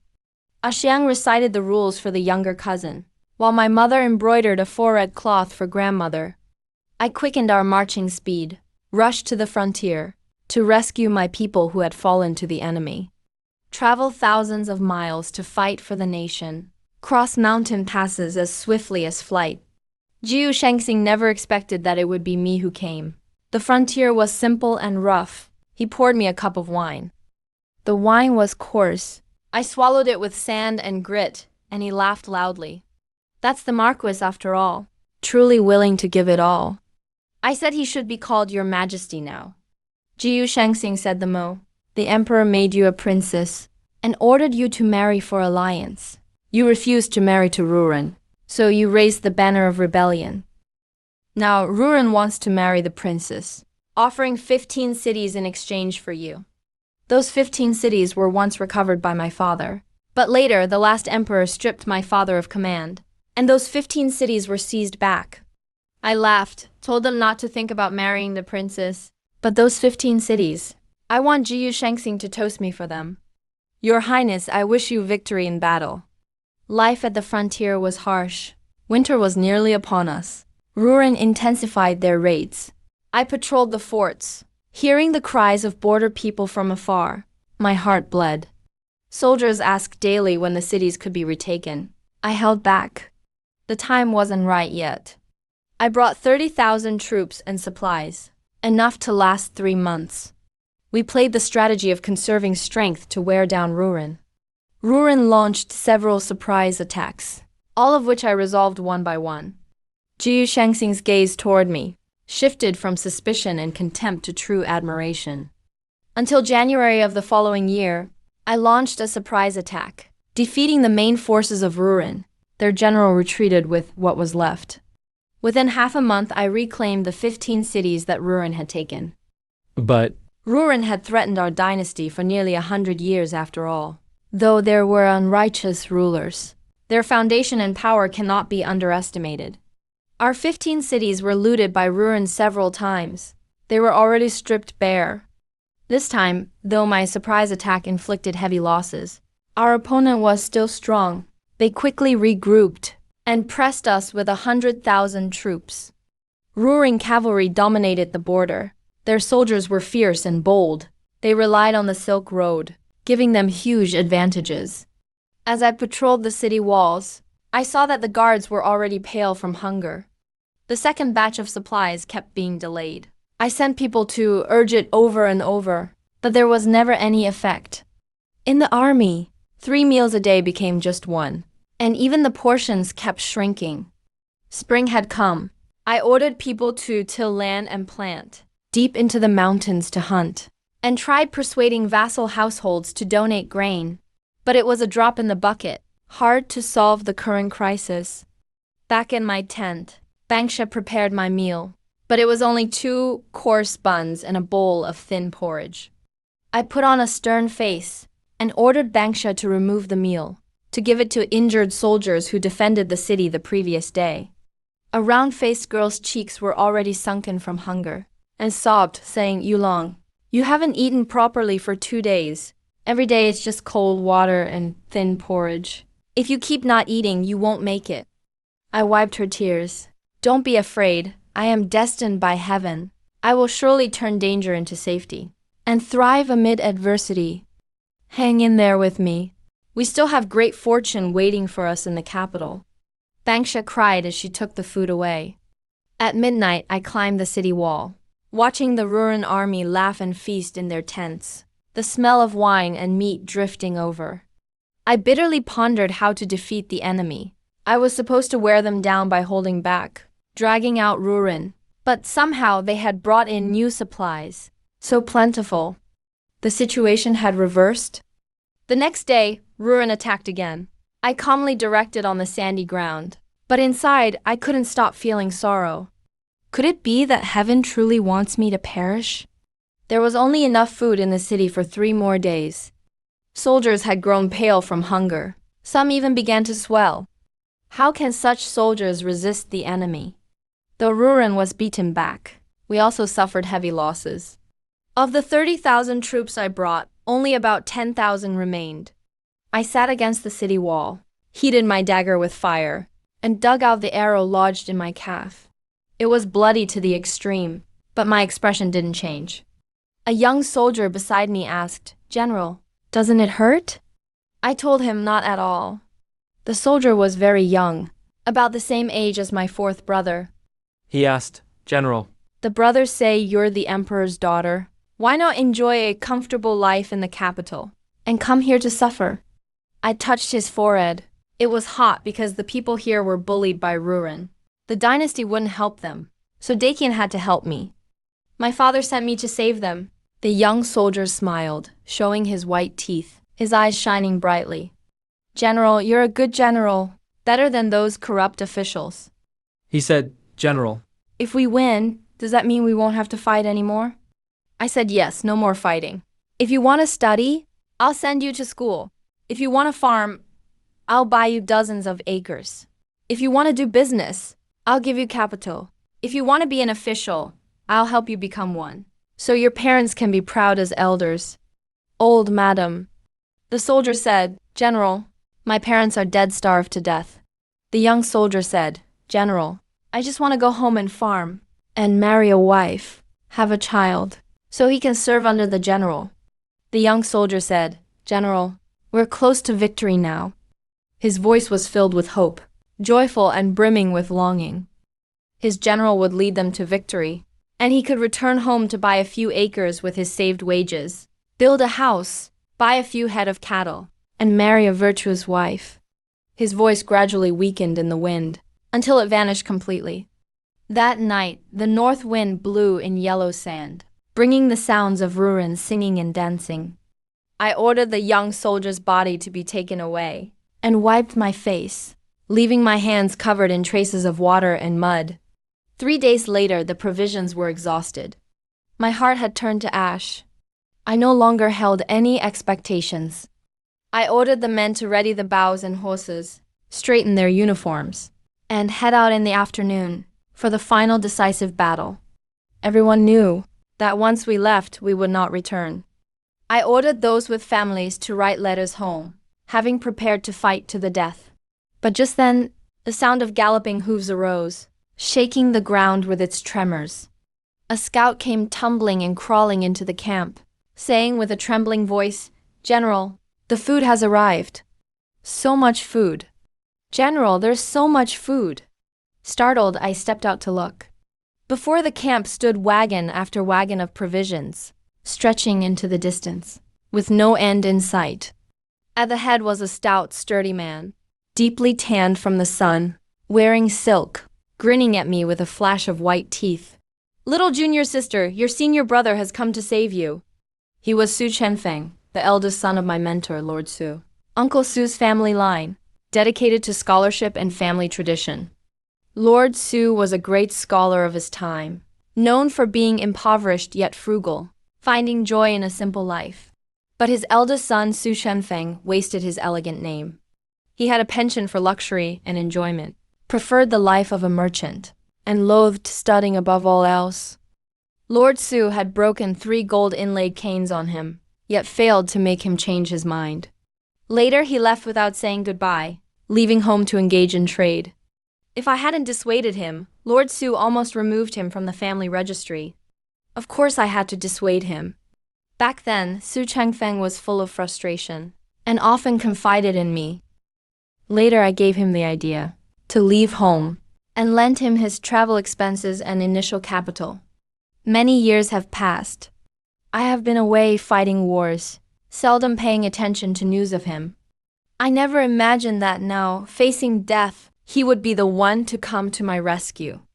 Su Chenfeng directed people to distribute the provisions, while he and I chatted in the main tent. After years of experience, Su Chenfeng told me that while trading in the northwest, he saw the army escorting wagons of grain. The weather was freezing cold, yet the grain was not covered at all, and the marching speed was extremely slow. He knew then that something was wrong. Though he was not in the imperial court, he had a father whose students were everywhere. He sent someone to the capital to gather news, and learned that the people I sent to request grain had all been detained. My memorials were being withheld without action. Lord Su had already submitted a letter of protest, while Su Chenfeng spent his entire fortune to purchase provisions for me, saving me from a dire situation. My heart was filled with awe. I stood before Su Chengfeng and said, "Senior brother, for this great kindness, I shall never forget it in this lifetime." Su Chengfeng laughed it off quickly. "That won't be necessary. I only hope that you, a princess of great Qin, can protect me, so that my future trading ventures might be more convenient." On the 10th day of my father's ascension, he posthumously honored my mother as Empress Deming, invested my stepmother, Lady Lu, as Empress, and my elder brother as the Crown Prince. I was titled as a Princess of Great Qin. I was already on the road at that time, and did not return to the capital to accept the title. My senior brother had the worldliness of a merchant, but he also had a merchant's shrewdness. I am the eldest daughter of the emperor, having achieved countless military merits, and am currently resisting foreign invaders. Who would dare to suppress my provisions? The person behind this, either he couldn't find them, or he didn't dare to name them. I dared not think further, only promising my senior brother that as long as I lived, I would ensure his safety. Senior brother felt relieved, and began to joke with me again. "This time I'll return to the capital with you. If I run into my father, I hope your highness can save me." I smiled and said, "Naturally. You have spent your fortune now, but it was for the country and its people. Once I report this to His Majesty, he will surely appoint you as an imperial merchant, and perhaps even grant you a noble title." Senior brother laughed loudly, but then his expression turned vacant. "It's just that this mountain pass will be hard to hold." I also fell silent, then stood up. "Senior brother, please wait here. I am going to inspect the camp." With our army having replenished its provisions, the situation reversed instantly. The soldiers ate their fill, sweeping away their listlessness. Jiu Shengxing and I went through several simulations, developing a strategy to defeat the enemy.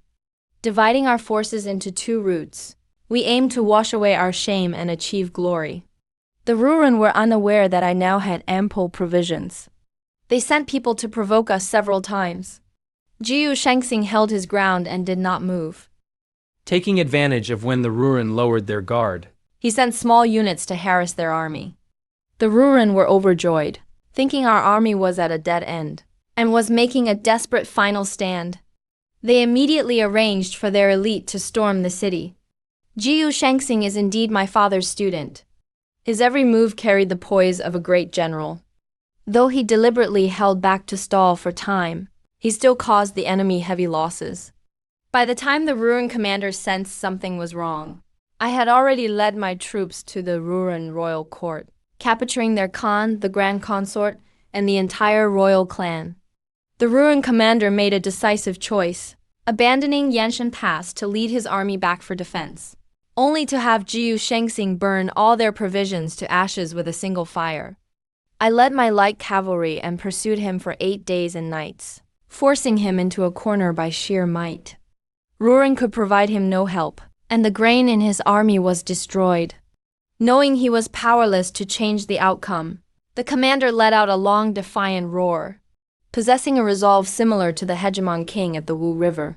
My chariot carried the Ruren royal family. That valiant man sat on his horse, his eyes nearly splitting with rage. To defeat a man, one must first defeat his heart. Jiyu Shangxing is full of schemes, and he used them all here. The commander pointed at me and laughed maniacally. You mere child. I respected your father. He was a hero, but I never expected to lose to you. If it were anyone else, I would certainly try to persuade them.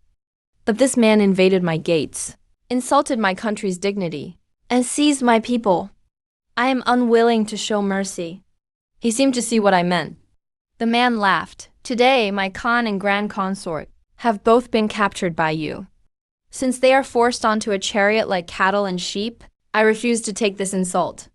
I will fight you, child, to see if a mere girl like you can truly beat me. I smiled and said to the Khan, I wonder if I will win, or if your general will win. The Khan gritted his teeth and said nothing. He has some backbone. I spurred my horse forward. In my hand was the crimson flame spear my father gave me. A look of nostalgia appeared on the man's face. I have seen this spear before. He once took our general's head. I said if he were to take your head, it would also be a good ending. His face was fierce. Come on. I swept across with my spear. He narrowly avoided it. His long blade clashed with my spear. The shock made my hand go numb, but it stirred my fighting spirit. Jiyu Shangxing and Su Chengfeng sat facing each other, snacking on sunflower seeds. Jiyu Shangxing asked, Guess who'll win? My little junior sister. That man is an old general. He's fought 20 or 30 years longer than your highness. My junior sister has seen countless demons and monsters. When she was 14, she knocked the crown prince off his horse in a duel. No wonder. That general really is a man.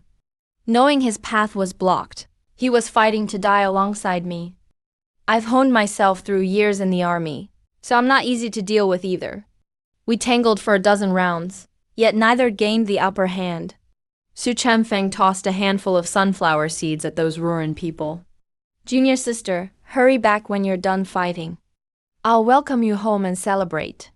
I spotted an opening, dodged past his breastplate and chainmail, and thrust my spear straight at his throat. All I could hear were gurgling sounds. I raised his head high on my spear, shouted loudly, Those who surrender will live.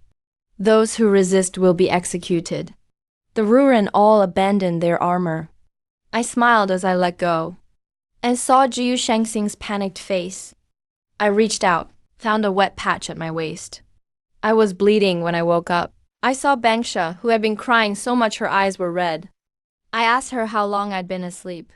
Bangsha cried, 3 days. Mr. Mo said, if you didn't wake soon, we'd have to start funeral arrangements. Good people don't live long, while troublemakers linger for 1,000 years.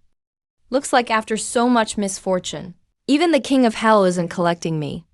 Bangsha switched with Mr. Mo to come in and check my pulse. Mr. Mo is my accompanying medical officer.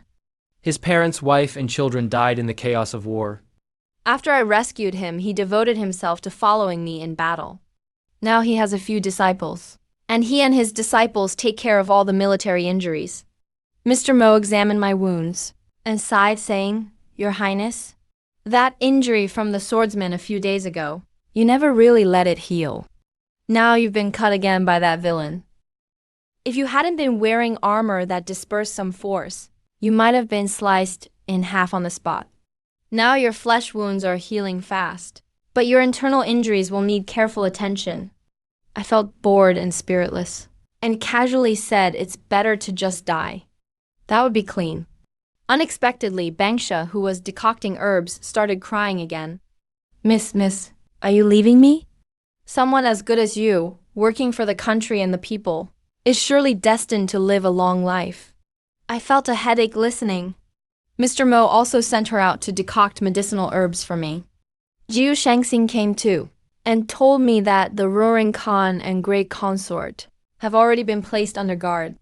I've also submitted a memorial to His Majesty.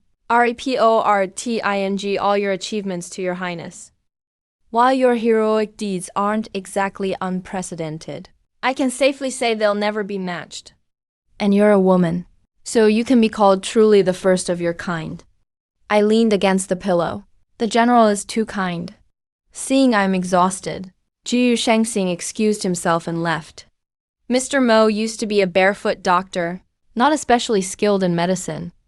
But after years in the army, he has picked up some real skill. I lay bedridden for 2 months, felt able to move freely again. Plus the new year was approaching, so Jiu Shangxing arranged for the troops guarding Yanshan Pass to accompany me to the capital for official duties. Out of concern for my health, the march was not particularly fast. With mountains high and waters long, Jiu Shangxing wiped out a few bandit camps along the way, as a little diversion from our dull travel. One day, Jiu Shangxing invited me over to his room. Not knowing his intent, I went. Once there, he pushed a young man toward me. His words were teasing. I found this youth in the mountains while rooting out bandits. He's quite handsome, so I thought I'd offer him to Your Highness. If he could serve by your side, it would be a blessing for him. I silently looked at him.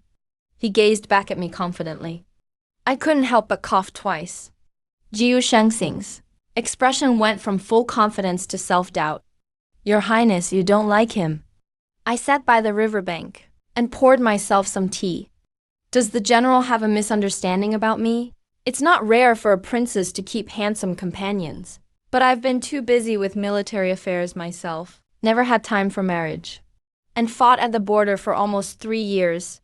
Though living in the army, I hardly had any desires for romance. Should I accept or not accept him? Looking at the young man shrinking in fear on the ground, I sighed. Thank you for your regard, General. The young man followed me back to my room. He knelt and bowed to me. I, your servant, greeted the lady. I asked, what's your name? The servant's name is Fuyu. Where are you from? Why are you alone here? I don't remember. I've been sold into an opera troupe since childhood. Was named Fuyu.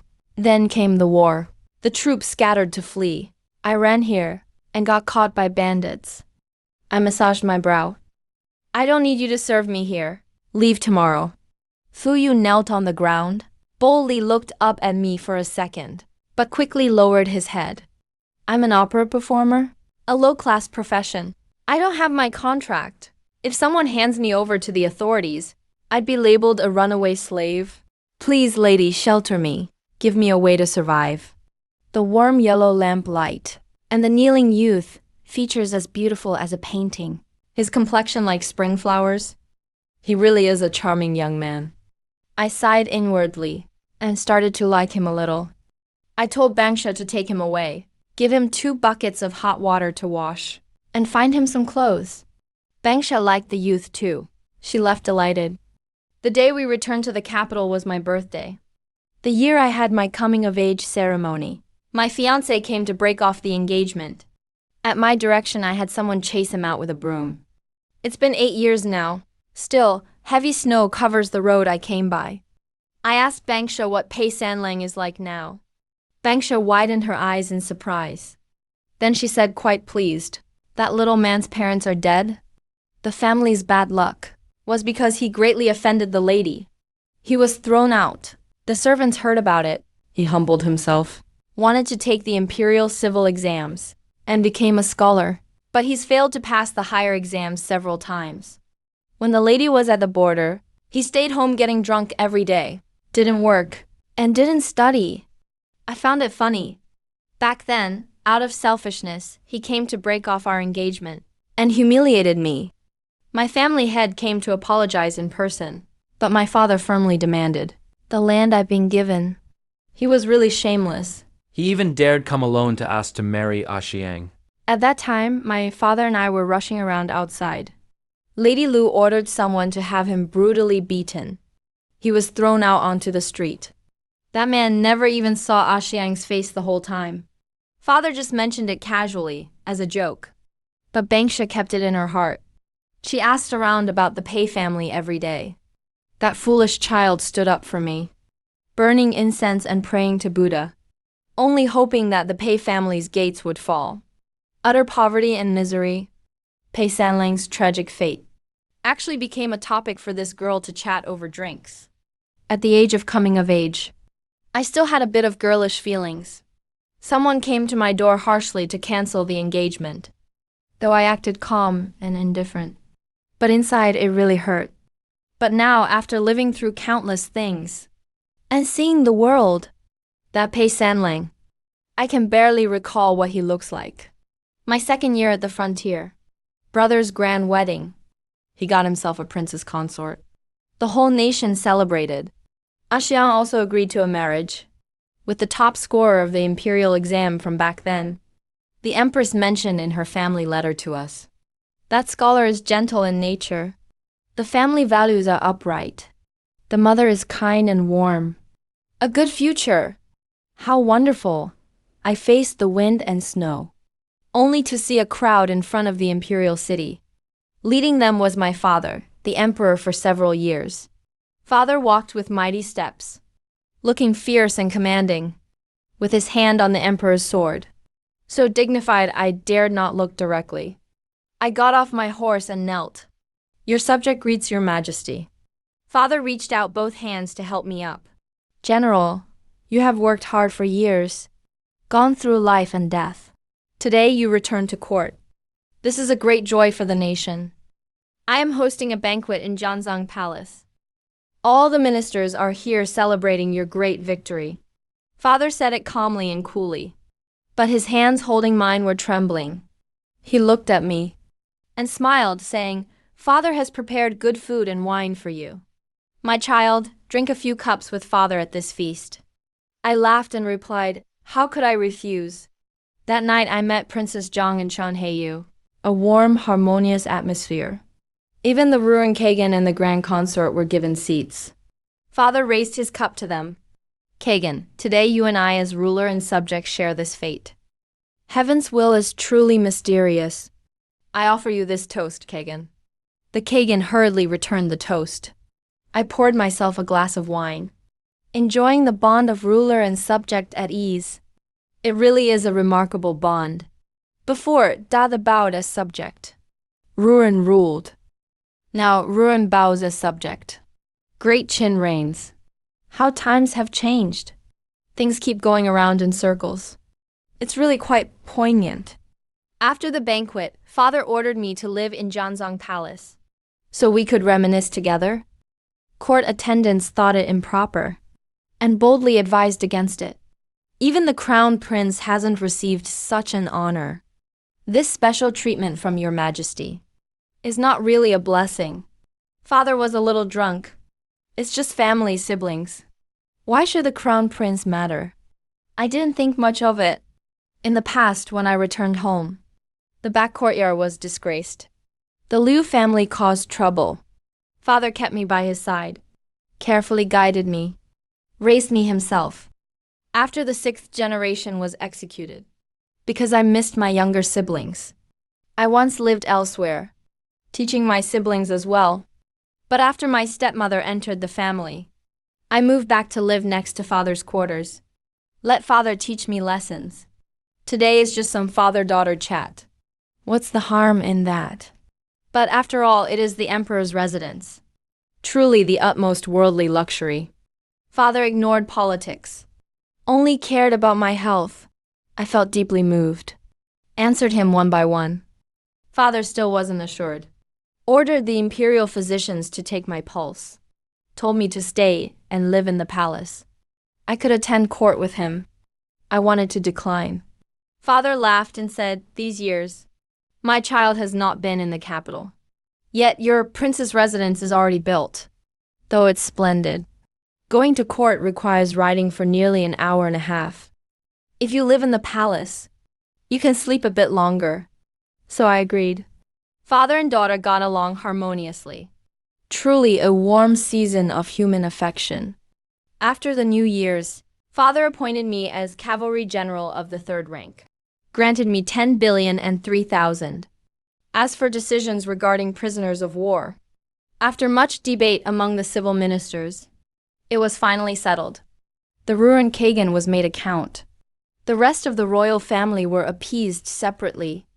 Those who slaughtered and plundered border people were rounded up and sentenced to death.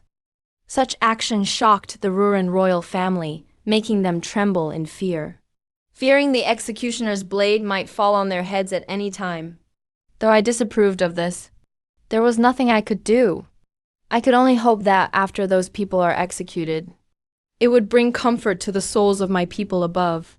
As for King Fangyang Lei Jingyu, he was already captured by Jiyu Shengxing when I pursued the Ruren generals. Had been captured. He tried several times to commit suicide but failed. When he returned to court, my father sentenced him to death as well. I used to admire him as a formidable ruler, but betraying his country hardly deserves respect. Seeing him lead his troops to massacre border people made me all the more disgusted with him. Some felt father's judgment was too harsh, thought it was excessive, but I knelt and loudly praised His Majesty's wisdom. And of course all the other ministers agreed with me. Lei Jingyu, who once had the ability to compete for the world, died with a notorious reputation. Now that I have returned to court, I must investigate those who withheld the military rations. That person is a scheming villain. This isn't just personal vengeance. It's a national grievance. Such traitors must be found. Only killing them can bring peace. I resent father and hate those people deeply. I'm not just his daughter, but also his trusted minister. He raised me himself, taught me to read, taught me martial arts. Let me pursue my ambitions. Watched me grow up, achieve military success, expand his territories, avenge the nation's humiliation. The withholding of the frontline military rations, rather than a factional struggle. It was selling out the country for personal gain. If not for Su Chengfeng's vigilance, who spent all his wealth supporting me, I would have already fallen at Yangshan Pass and become a memorial stone for Ruren. Then, with Ruren breaking through the border, the army heading south, the calamity of the nation's downfall, the court launched a massive purge. I knew there were many collusions involved, but didn't expect the interest to be so complicated. It went on for half a year, vast and turbulent.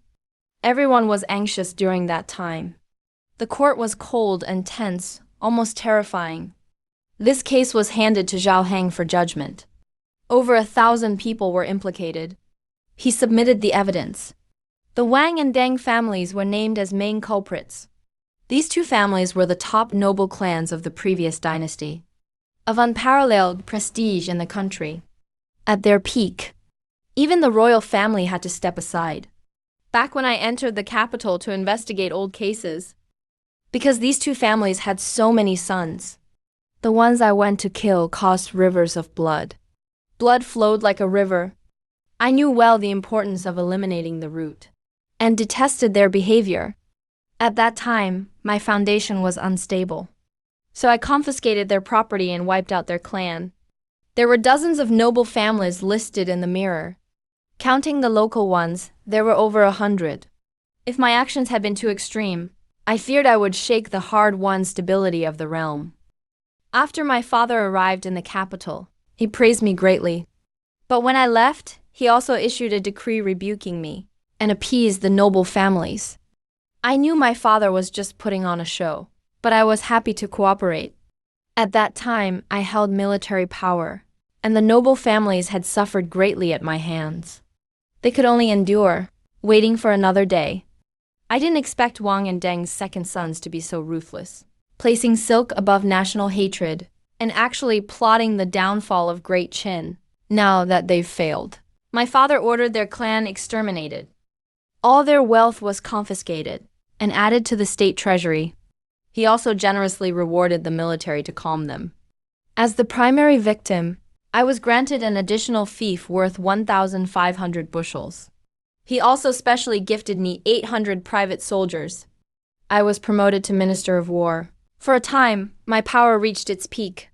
I received the imperial decree and thanked His Majesty in the Hall of Supreme Harmony. I then excused myself, claiming poor health, and deemed it unfit to assume the post. His Majesty was deeply moved And appointed Si Chu Si-yuan, the Vice Minister of War, to temporarily fill the position. Late at night, someone knocked on the door of my princess's mansion. Bangsha personally led them in. The visitor removed their hood and bowed deeply. Your Highness.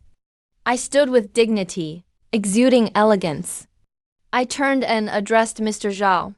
That person was indeed Zhao Heng. I asked why the teacher visited so late. Was it to invite me for tea? Zhao Heng laughed bitterly. It's hard to believe Your Highness still remembers the rough tea at my home. But today it's not about good tea. He carefully took a dossier from the bundle on his back and handed it to me. Your Highness, here are all the records for this case.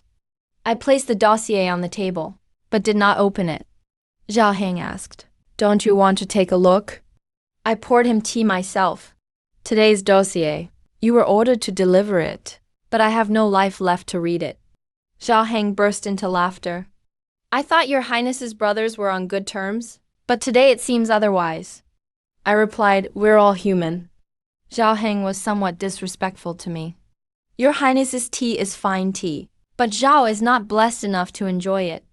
Let's hope Your Highness recovers well and enjoys lasting prosperity. Zhao Heng departed. I could no longer maintain my arrogance. I took down the lamp, put it on the dossier, and lit it. My heart was filled with endless sorrow. There are thousands who hate me, but it shouldn't have been him. After Zhao Heng's visit, I came down with a high fever and closed my doors to guests. The imperial doctors granted by His Majesty came like spring scallions, one round after another, but it was to no avail. Fortunately, Mr. Mo was quite capable at treating me, though I recovered slowly, but eventually did recover, until autumn arrived. During earlier hunts, I was always away fighting, but this time I couldn't miss it no matter what. I really should be there, standing on horseback. I carried bow and arrows, looking heroic and brilliant. I drew a bit more attention than most people. I once fought fiercely on the battlefield, shocking the whole country. Scholars from Xylan criticized my reckless behavior, condemned my deviation from tradition. Some even rewrote and spread the classic 4 books for women, which caused me a lot of controversy. After entering the capital and slaughtering noble families, heads rolled everywhere, causing the whole country to unite in condemnation. But I had a good father, and had established 50 cities in 3 provinces, and achieved legendary victories against the Rurin. Those people all fell silent. Though there was some dissatisfaction and debate, it didn't really matter. Now, more and more noble girls are learning riding and archery. Though few can hunt, they still look heroic playing polo, making people admire them. Their skin isn't the delicate snow white from confinement, but rather healthy wheat-colored. Nor are their waists the fragile willow admired by others, but strong and natural. They are full of vitality, able to wield the whip, lively and bright. I watched them, and couldn't help but smile. The Empress asked why I was smiling. I replied, These girls truly are adorable. Empress Lu looked and smiled as well. Though they're not pale and delicate like before, they have healthy bodies. Compared to before, they're much more graceful. His Majesty said, In the past, my child shot Zhu Zhongda with a single arrow, and was the best archer in the army. As a father, I heard war often use spears at the frontier, but I wonder if sword skills have been neglected. I replied, Please let father take the lead on horseback. And today I'll show what I can do. If I win first place, I wonder what prize there will be. His Majesty laughed heartily. Prize? You little trickster. The old prize was Afu's red flame spear. But today there's nothing good left. Afu has a jade pendant. It's worth a few silver coins, so you can have it as the reward. The Empress joked that the prize used to be the famous red flame weapon. But today it's just a jade pendant.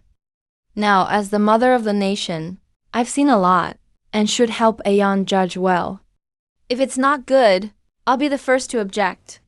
Axiang also laughed. Afu's gifts, lots of us are watching. Boxes of treasures were carried into Azizi's mansion. I'm just afraid Aziz will return home. Afu will have emptied his private stash. If the jade pendant isn't good enough, then Afu must really be out of cash and can't give anything nice anymore. His Majesty was delighted, Pointing at us and saying, a bunch of debt collectors. The autumn hunt began. His Majesty released the first arrow.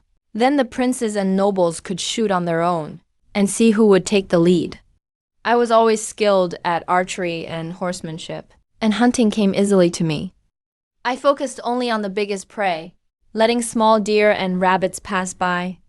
That evening's dishes were from the hunt. The ministers praised my bravery and congratulated me. I drank down the wine and took the wine pot to look for the crown prince, asking for a plate of hawthorn cake by the riverbank.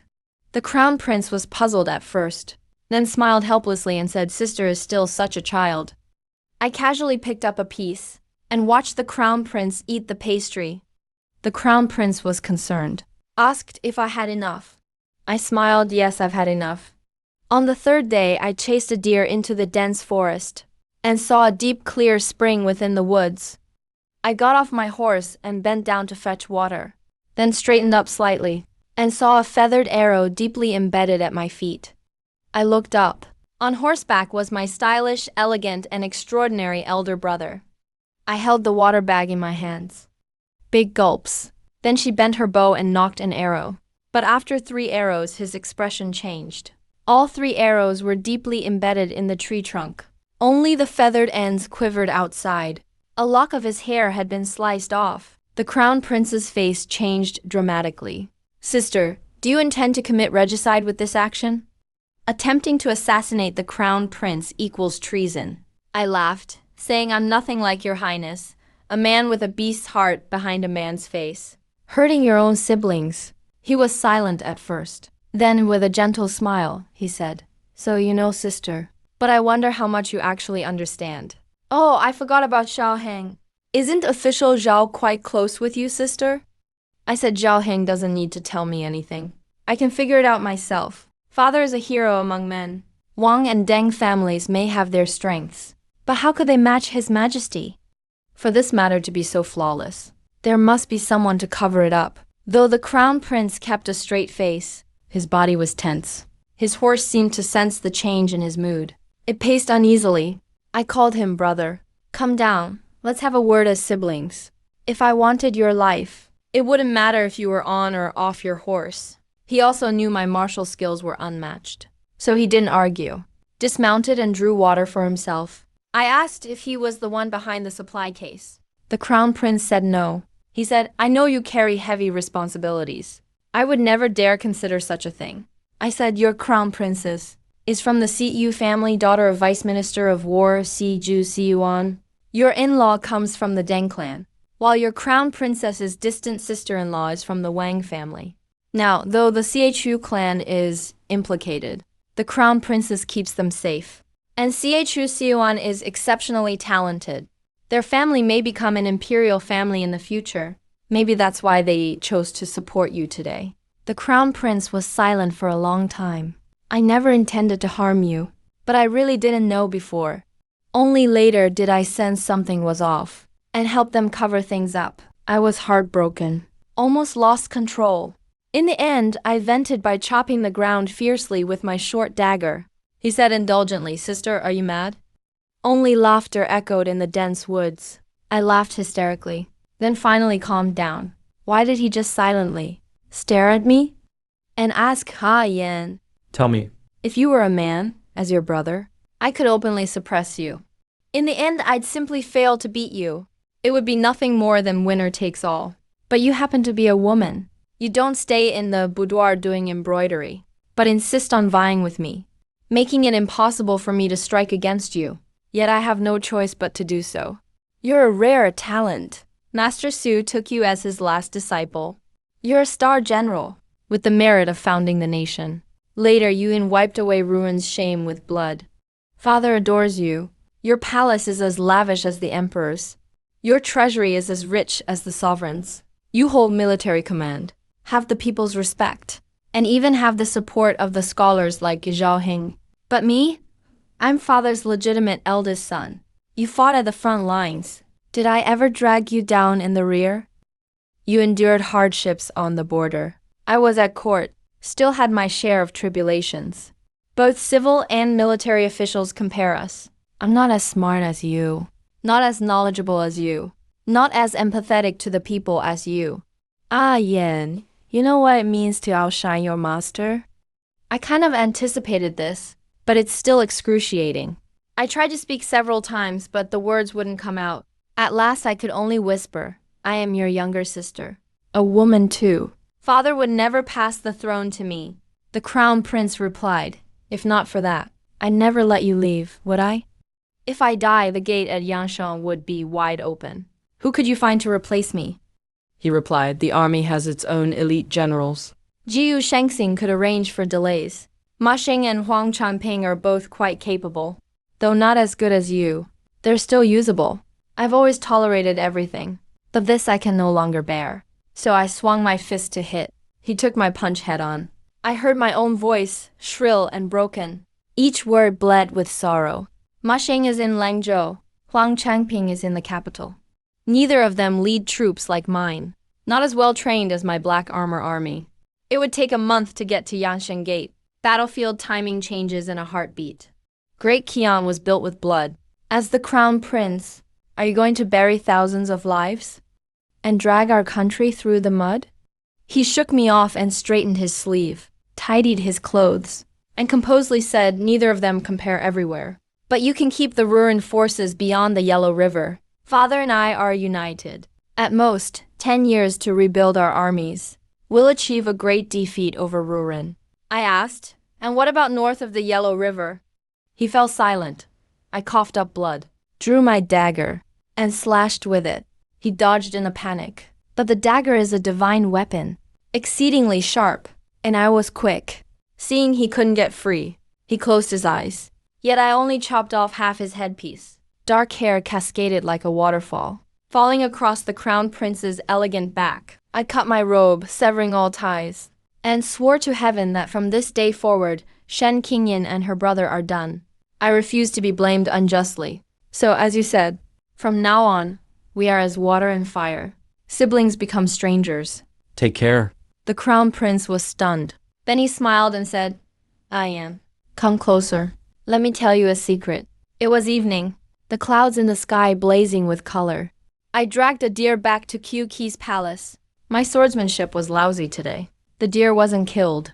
It just collapsed on the ground, crying out softly. I was so thirsty. But my water pouch was spilled during the conflict with the crown prince. So I cut the deer and drank its blood. After drinking, I dressed its wounds. It was so docile. I shot it with an arrow and cut it to drink its blood. Yet it didn't blame me. Its eyes were deep and gentle, clear and soft. It even licked my hand. I lifted it up, tied it to the saddle, and led the horse back. I took the small path back. There were plenty of thorns and rough ground, and strange rocks blocking the way. I cut them out of the way with my knife one by one. By the time I got back to the camp, my blade was nicked and dull. I handed the deer over to the officials in charge, told them to look after it well. The officials noticed its sleek fur and gentle antlers, rather liked it, accepted my orders and left. I found myself with nothing to do for the moment. My hand brushed over my dagger, and my heart felt heavy. Father gave me this dagger. It doesn't have the fame of the scarlet flame spear, but it's still a good blade. If I have to reforge it now, it will cost quite a bit. I passed by a splendid corridor, hearing joyous laughter like tinkling bells. I hadn't intended to disturb them, but I heard the mention of the princess of great chin in their words. So I stopped to listen. A patient approached. They didn't recognize my identity, but they knew I must be someone important, so kindly asked why a noble person was here. Do you need a servant to take you to freshen up? She bent her waist. Didn't dare look at me. I knew I looked quite disheveled at that moment, but I had no mind to tidy myself up. I simply asked her what they were doing inside. Quite lively. She replied that sons and daughters of noble families were composing poems and lyrics. Prince Changhua was also there. Prince Changhua is the title of my younger brother, a Jew. He is so withdrawn by nature. Does he still have peers as companions? That patient wanted to say more, but I had already gone in. Did not disturb. Sat down in the corridor. I wasn't sure what I wanted to do. Although a Jew holds the highest status, he was not the center of attention. That group of noble youths have always been known for their elegance.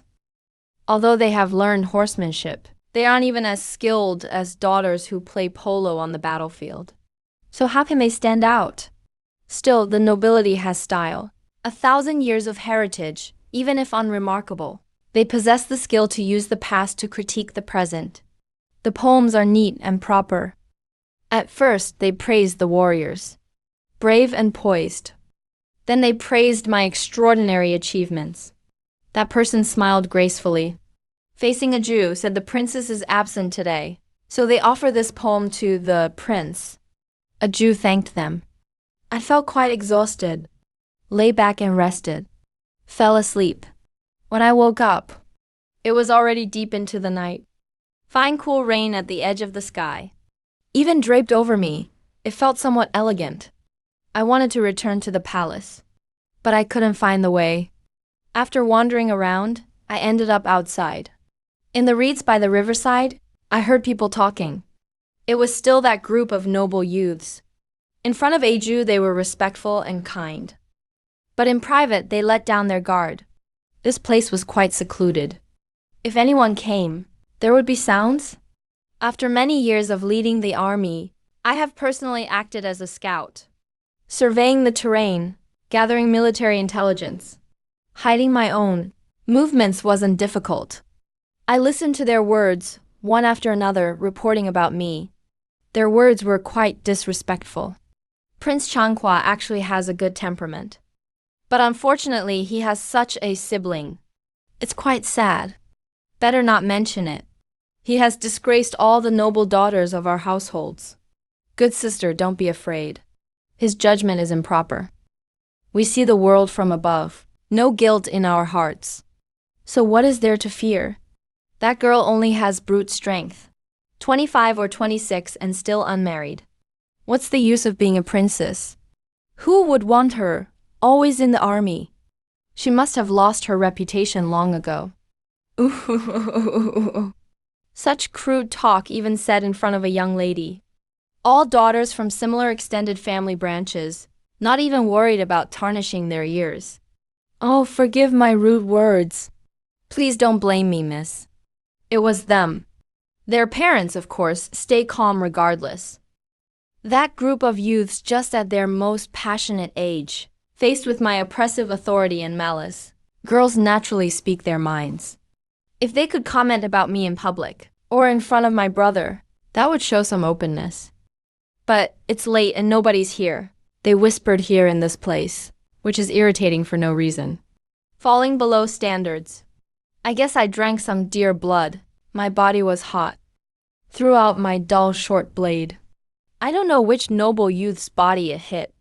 It caused endless cries of pain. The rest realized something was wrong and scattered in panic. Only that one person couldn't move, still cursing. Villain! Do you dare show yourself? I am a child of the Shakya family. How dare you, villain, hurt me?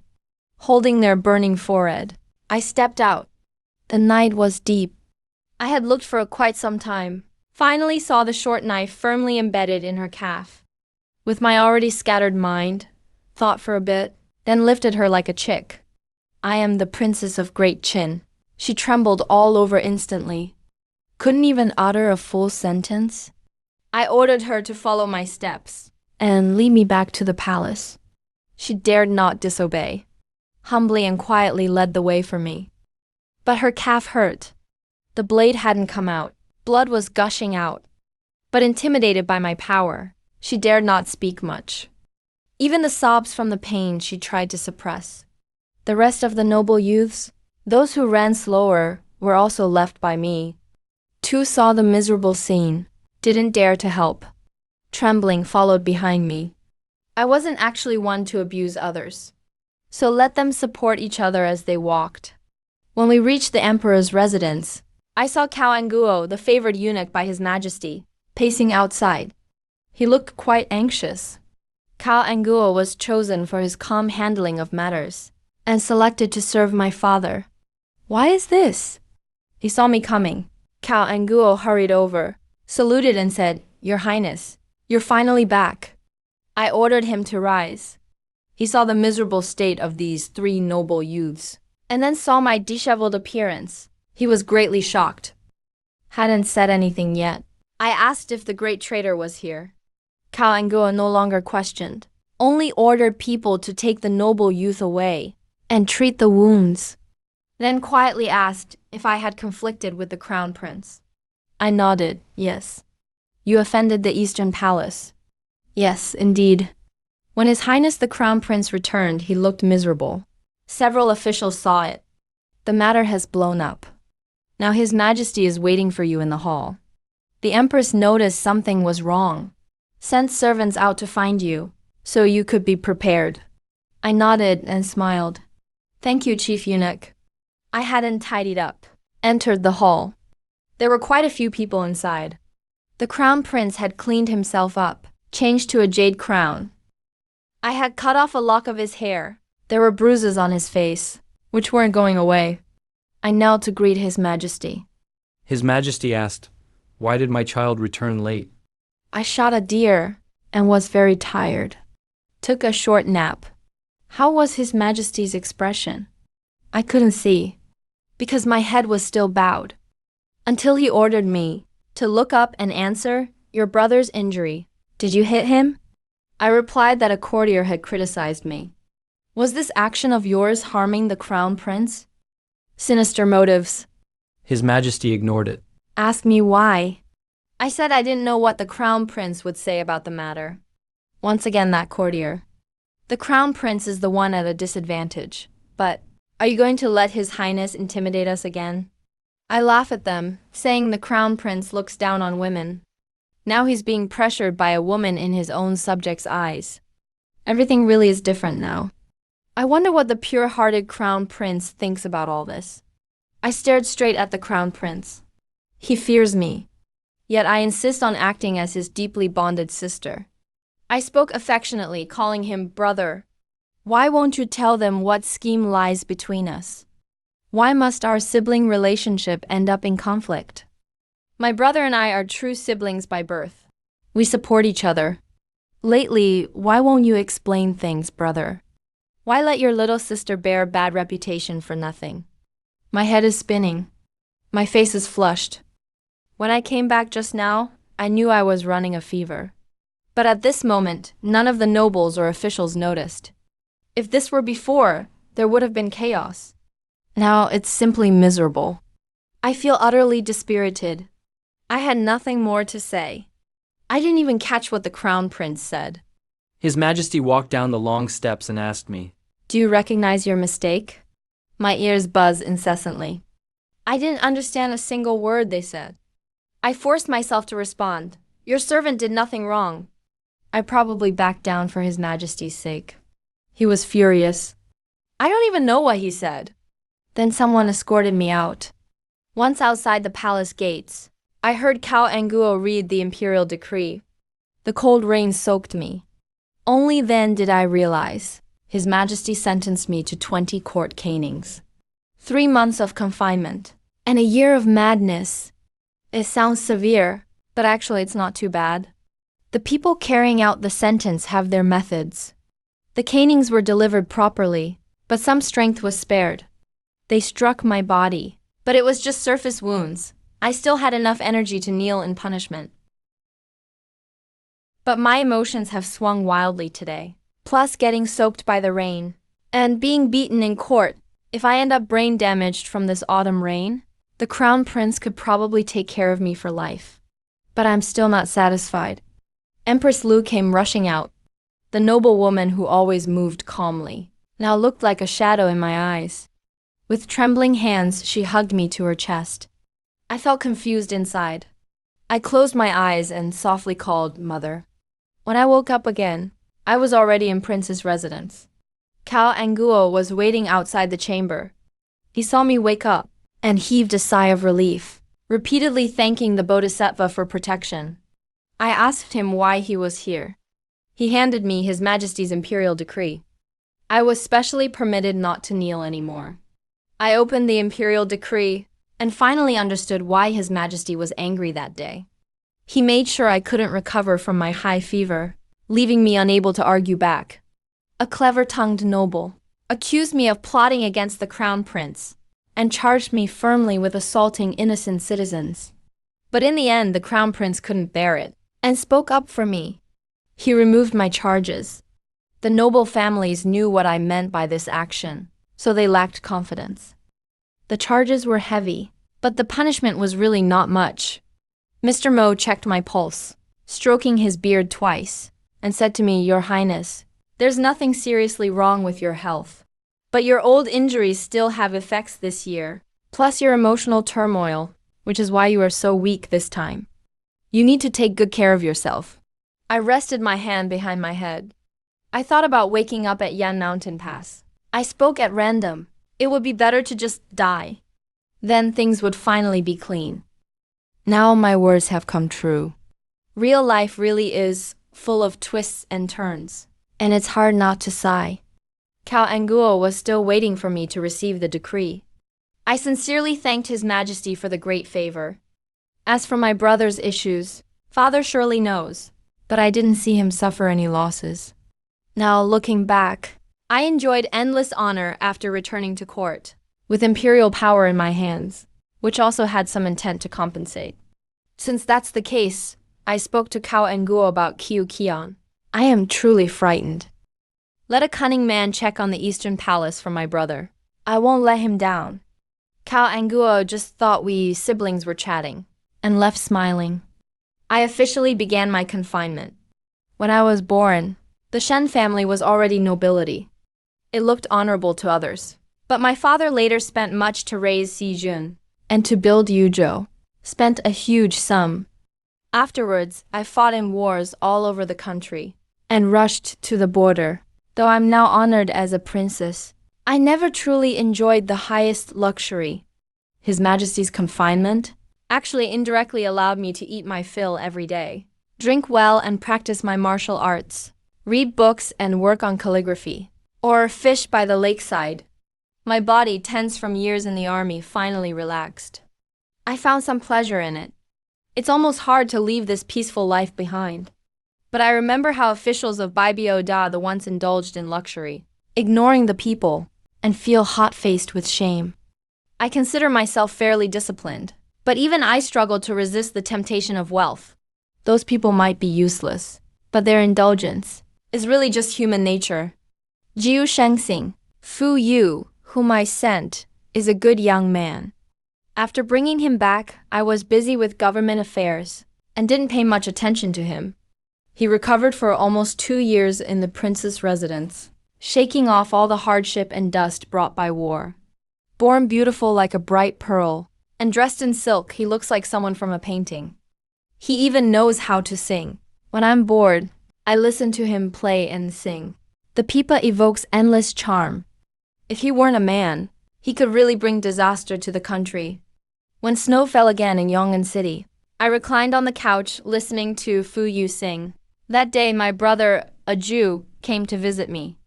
I wasn't in the mood to entertain him, so he came to my main chamber on his own. Seeing my luxurious life, a Jew's expression was oddly strange. I'm older now, and my younger sisters have married one after another. All those girls were well raised by Empress Lu, graceful in manner, elegant in speech, well educated, knowing etiquette and morality. Only I remain, still alone. I admit enjoying myself isn't necessarily wrong.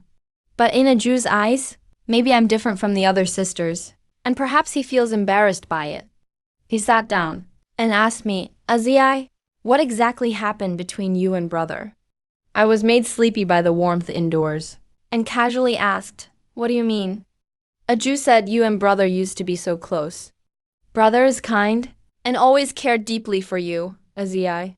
Why did the matter of Kyuzan turn out like this? I sneered. You've ignored me for years, but now you come and question me. A Jew hardly replied. Jew dares not. And I became even more aggressive. What don't you dare? A Jew, you always resented me, and after coming home, you locked yourself in the backyard, refusing to even speak to me. I was punished by His Majesty with court caning. Autumn rain chilled me to the bone. Even my stepmother stayed and knelt with me, sheltered me beneath the cloak. But my twin brother never left the house, never bothered about those who bullied you, as purple, not even pleaded for you, as purple. Now suddenly shows up, only to ask what happened between brother and me. My brother is kind, so your as purple must be vicious? You also think I'm vicious. My brothers and sisters all think I'm vicious. Even my elder brother thinks I'm vicious. Good, Aju. Truly the great S purple. Aju saw me get angry, my chest heaving violently. Bangsha hurried forward to pat my back and pour me some tea to help me calm down. Aju's eyes were red with tears. He knelt upright, like a frightened rabbit. Seeing him kneel so stiffly and beg forgiveness from me only made me angrier. I threw my teacup and hit his head, making it bleed. I finally calmed down after a while and told him, you came to see me today, probably to beg brother or father? Well, you've seen me now. Go on, then. Ju still knelt there. I waved my hand, and Fuyu sat down on the edge of my soft couch. I casually pulled her into my arms. My tone was cold as ice.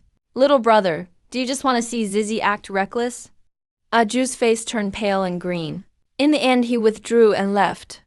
When I saw him step out, I pushed Fuyu away, closed my eyes, but felt agitation in my heart, unable to shake it off. I was about to practice some sword skills in the courtyard, when suddenly a cold, fragrant scent swept in. Delicate white fingers started massaging my head. Fuyu complained, Your Highness, discarded after being used, makes this servant heartbroken. I felt much better, but didn't respond. Who would have thought Fuyu would push her luck and pull me into her embrace, sounding even more wronged? I know my status is low. I dare not ask for too much. Just being able to serve Your Highness a little is already my blessing. People who grew up making a living in the opera troupe, they know too well how to trade their looks for a chance at survival. Instinctively, I felt some resistance and told him, you don't have to do this. His movements stiffened. Then he asked, Your Highness, is it because you think I'm unclean? When the troupe broke up, I was still young, never bought or sold. Though my status is low, my body is clean. I didn't open my eyes. You didn't sell yourself to the princess's manner. No need to call yourself servant in front of me. I do like your beauty, and I appreciate your talent for playing music and singing. You're someone with a hard life. I don't want to mistreat you. You should learn how to read. Go study or find something else to do yourself. Fuyu froze up and murmured, Your Highness, you really are different from the other nobles. A maid knocked and entered, whispered a few words to Bangsha. Bangsha then knelt by my side and told me, My lady, second young master has left. I was exhausted.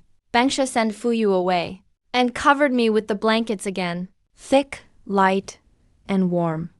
Bangsha asked me, My lady, if you didn't want to see second young master, why let him in at all? Second young master hasn't come in so long, but when he does, it's just accusations and scolding.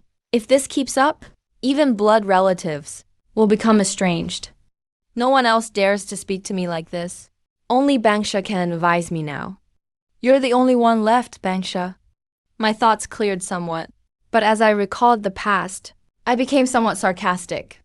He and I were born of the same mother. Only a few minutes apart, we both suffered hardships, swore together, but he's locked himself in the back courtyard and hasn't been out in years. Always so timid, completely useless. My mother is gone, so her only child can't even be taught? Maybe Banksha rarely sees me so angry, so she didn't dare say anything further. Just tucked my blankets tightly and was about to leave. Banksha, I called her back and asked if senior brother Sue had sent a letter. Banksha replied, he hadn't, but you previously instructed. On our Princess Manor's estate, everyone got new clothes, and silver was sent to the Feiyu Hall as well. Miss, you needn't worry about it. So I closed my eyes and fell asleep. A few months of reflection behind closed doors. It was only 3 months. His Majesty pardoned my crimes during New Year's, so I made it to the New Year's Eve banquet.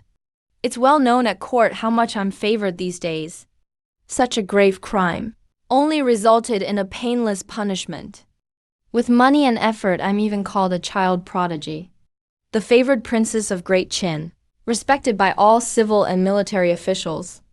At court feasts, all is harmony and joy. Even the Khan of Rurin raised a toast to His Majesty, wishing me to drink a few more cups. This year, we've had record snowfall. A good harvest is foretold by the snow. Next year should be a fruitful one. After the New Year's Eve banquet, the grand heaven worship ceremony follows. Rurin's been pacified. All the lands pay tribute. This year's heaven worship is more grand than ever. Compared to the prelude last night, Great Kian's confidence is palpable. Though there's still some discontent among the people, it's now an age of prosperity and renewal. After the new year, Su Chenfeng came to bid me farewell. After the holidays, he'd gained weight again. I wondered if his horse can still carry him these days. He grinned like Maitreya Buddha, telling me Rurin's been pacified, and he'll conquer the Silk Road. Little junior sister, your big brother is heading out to explore the Silk Road. Maybe when I return, my fortune will rival yours in the princess's manner. Although he smiled, I could tell his movements were sluggish, so I knew Lord Su must have been punished by family rules.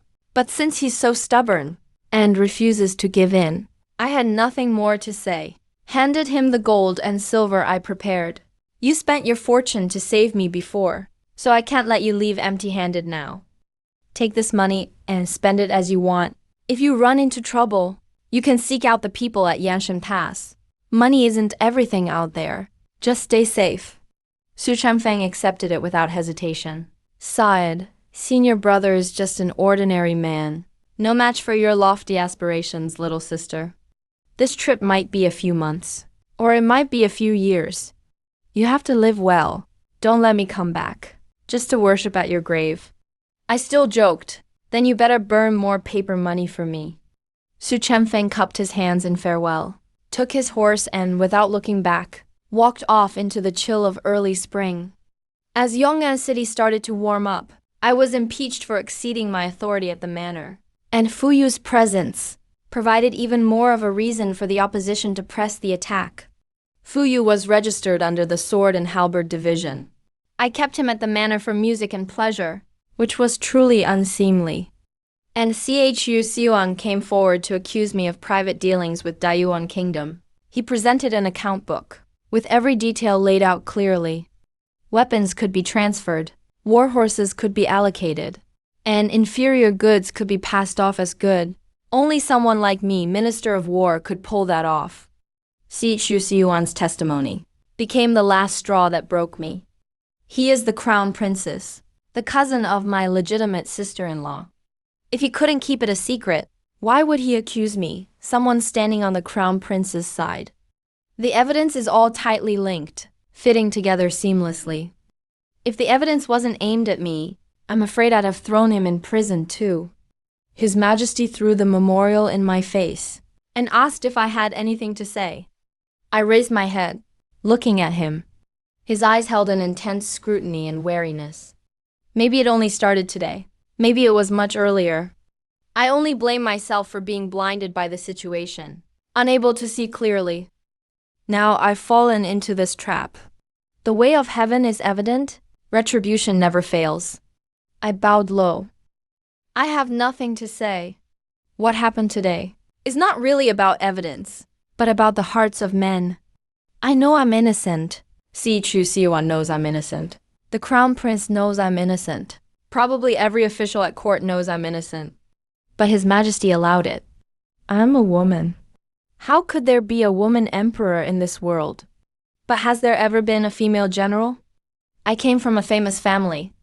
I hold sacred power. I am beloved by the people. As the crown prince said, I should know what it means to be a hero who threatens the throne. His Majesty looked at me. His tall and heroic figure and the golden dragon atop the hall merged into a twisted monster. I should never have treated him like a father. But His Majesty still couldn't bring himself to kill me. Instead, he exiled me to Linzhou. Linzhou is in the south, remote and plagued with miasma. Its people fierce and wild. It's a perfect place for suffering.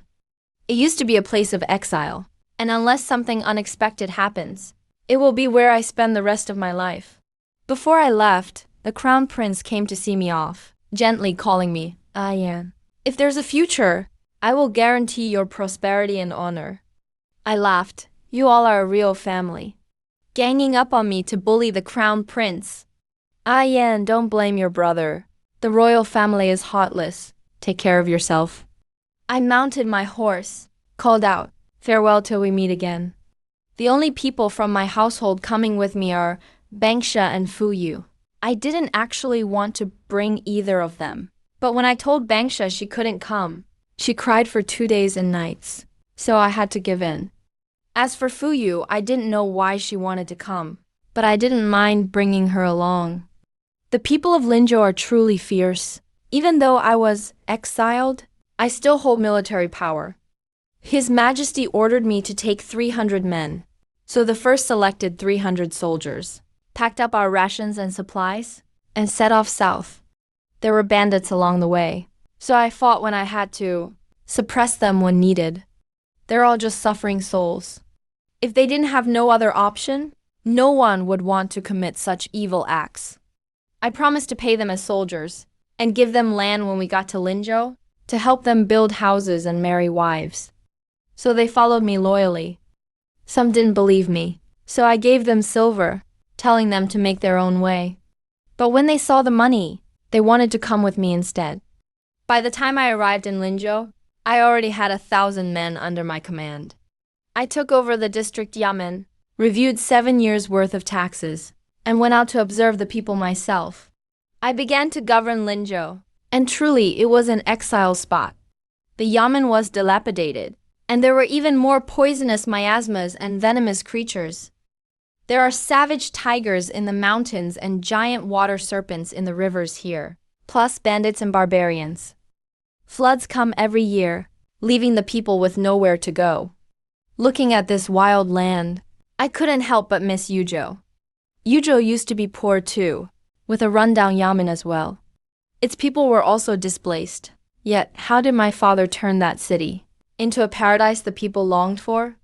Among those who came with me was a student of Mr. Mo, an orphan he had taken in, who took his surname Mo. Before leaving, I counted my people. Mr. Mo wanted to come with me, but he was getting old, so I told him to stay at the princess's manor.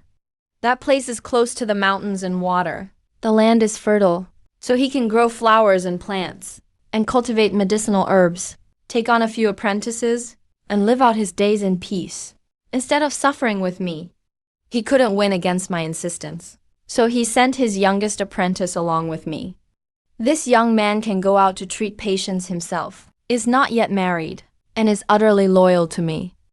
I put him in charge of a clinic, let him take on students and help the common people. The money came from palace allocations. I also ordered the soldiers under me to train diligently, because only by having my own trained troops could I speak with confidence. My men learned 1/3 of the Black Armored Army's former skills. By then, I gathered irrigation experts from all over the empire through Sugong, and had the steward from my princess's residence send funds, lead people to construct irrigation canals. The locals didn't believe it at first, so I didn't fight for any gain. I just let the soldiers put down their swords and pick up hoes to dig the canals. They realized I was truly building irrigation for them. For a while, the local people all came together voluntarily to help with the work. The men dug the ground, while the women and children brought food. Little kids ran around barefoot, asking me why the noble lady was helping dig a canal. I patted his head, saying, if we dig the channel, there will be no more floods. The crops won't be drowned, and everyone can eat their fill. He ran off happily. After a while, he brought me a bunch of dark red berries to eat. I popped the muddy, dusty berries into my mouth, and he smiled at me. The next year, the canals began to work, and even though some places were still flooded, compared to previous years, the difference was like night and day. It's still hot here, but now the people had a good harvest. In autumn, they dared have a piece of meat with their rice and invite me to drink with them. They sang and danced, cried and laughed together. That little boy ate ravenously, then suddenly burst into tears. I asked him why he was crying. He sobbed, "Why didn't you come sooner, lady? If you had come 2 years ago, my elder brother and sister wouldn't have gone hungry and wouldn't have been sent to sacrifice to the river god." I knew about the ritual to the yellow river god, where beautiful boys and girls were tied to rafts and pushed into the surging river. The boys became slaves, the girls became wives, praying for the river god's mercy and a good harvest in the coming year. Does Linzhou have a river god like that too? Looking at that sobbing child, I told him that once the canal was fixed, no one would ever have to sacrifice to the river god again. Year after year, with ongoing repairs, the river no longer flooded, becoming as gentle as a lamb, flowing obediently, and irrigating the fields. I recruited craftsmen into Linzhou to open mines and dig wells, papermaking, house repairs, and stockpiling iron, firing ceramics, planting trees. In my 5th year in Linzhou, I submitted a memorial and wrote another letter, sent it to Lord Su. I built schools in Linzhou, reduced and exempted taxes. The people had extra money and were willing to send their children to study. I announced it far and wide. Confucian education flourished. Still, I didn't know whether the students of the world were truly ambitious, aiming to achieve the sage's aspirations and enlighten the masses. The idle hearts longed for it. Scholars coming from afar listened to the clear reading voices from inside the window. Among them were crisp and clear voices of young girls. In this remote, barren place, the status of women was much lower than in prosperous areas. But their parents were willing to send them, because I said girls should study too. Only then can they understand reason and have a good life in the future. So they believed it and were willing to send their children. A scholar said, "Your Highness, you're unlike anyone I've ever met." He smiled. "This is very good. The tigers in the mountains. When I went hunting in the mountains, the water dragons in the river. When I ordered the construction of canals, I had them all caught and killed. Evildoers were imprisoned and subjected to hard labor, to build bridges and dig wells, to build city walls. Paper was produced. I ordered books to be printed and taught children to read. I am far less talented than His Majesty. At least when my brother and I fled to Yuzhou back then, what we saw was worldly prosperity. Everything was beautiful everywhere." His Majesty was still the Marquis of Zhenyuan at that time. "Full of vigor and spirit, outstanding and heroic. As I governed Linzhou, even though my achievements were visible to the naked eye, my spirit grew increasingly exhausted, and silver hair appeared, occasionally catching a glimpse in the mirror, a brass-toned silhouette, but not the young warrior from those campaigns. The chivalrous spirit and liveliness have been nurtured and have grown up. The once dazzling, beautiful person gradually lost their former glory. He stayed by my side, often sitting under the veranda, strumming the pipa, waiting for me to return, pouring me a cup of hot tea and massaging my sore shoulders. Bangsha still seemed as joyful as ever, humming songs all day, managing everything at home, inside and out, in perfect order. And when there was free time, listening to Fuyu sing. The summer heat was oppressive. Tall trees were planted in the courtyard. The shade was cool. The furniture was all in place. Bamboo wares brought peace amidst the hustle. A few notes on the pipa. Bangsha kept the beat in time. Those were some of my few moments of leisure. 9 years in and out, Linzhou took on a whole new look. In the spring of the 10th year of Jingming, I received a secret imperial edict to enter the capital.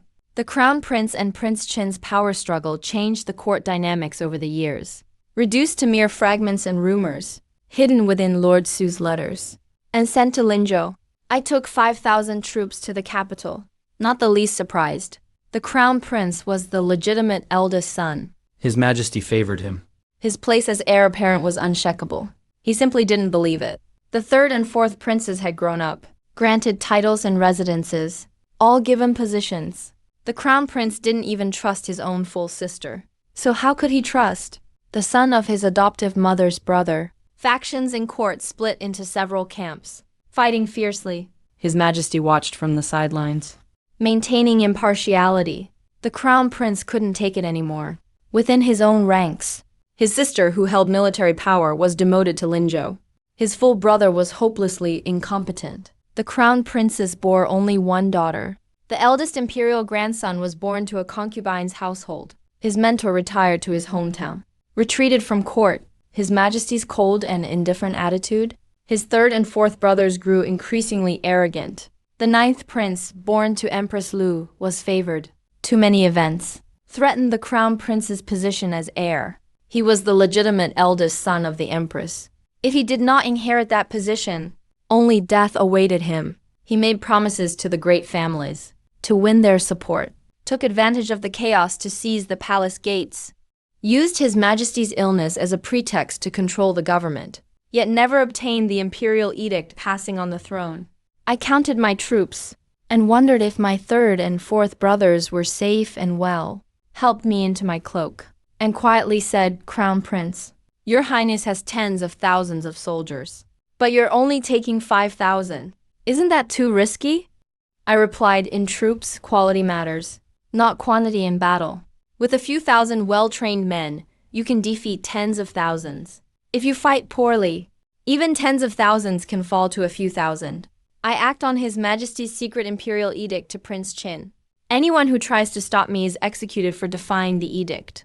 As I headed north, I took a detour to Lanling to pay respects to my mother. My mother was a gentle beauty, but also a stubborn one. She had 3 sons, yet favored only my elder brother and younger brother. They were the source of her confidence, her pride and joy, her support as the legitimate wife, her strength in later years. I was said to be cruel by nature, domineering and strong-willed, fond of games and amusement, often running off and getting into trouble. She did not like me. Now I'm going to kill the son she loved most. I wonder if her spirit in heaven would be furious. The ancestral hall of the Shen family. I looked at that spirit tablet. I should have said something, but only 2 words came out at last. She loved her own sons and other people's children. The only one she didn't like was me. No matter how well I recited lessons, she only gently praised Ju for being obedient and sensible. I practiced martial arts from childhood, but my large appetite worried her that I'd be too fat to get married, so she never let me eat my fill. I secretly sold my own jewelry to buy food, or hunted birds to cook and eat, till I fainted from hunger in the wild. My father, a magistrate, helped with disaster relief, and ordered the family to tighten their belts, but never reduced my brother's allowances. Stepmothers and younger sisters just needed to make a scene, and their share would not be cut. Looking at the whole household, only she and I truly tightened our belts.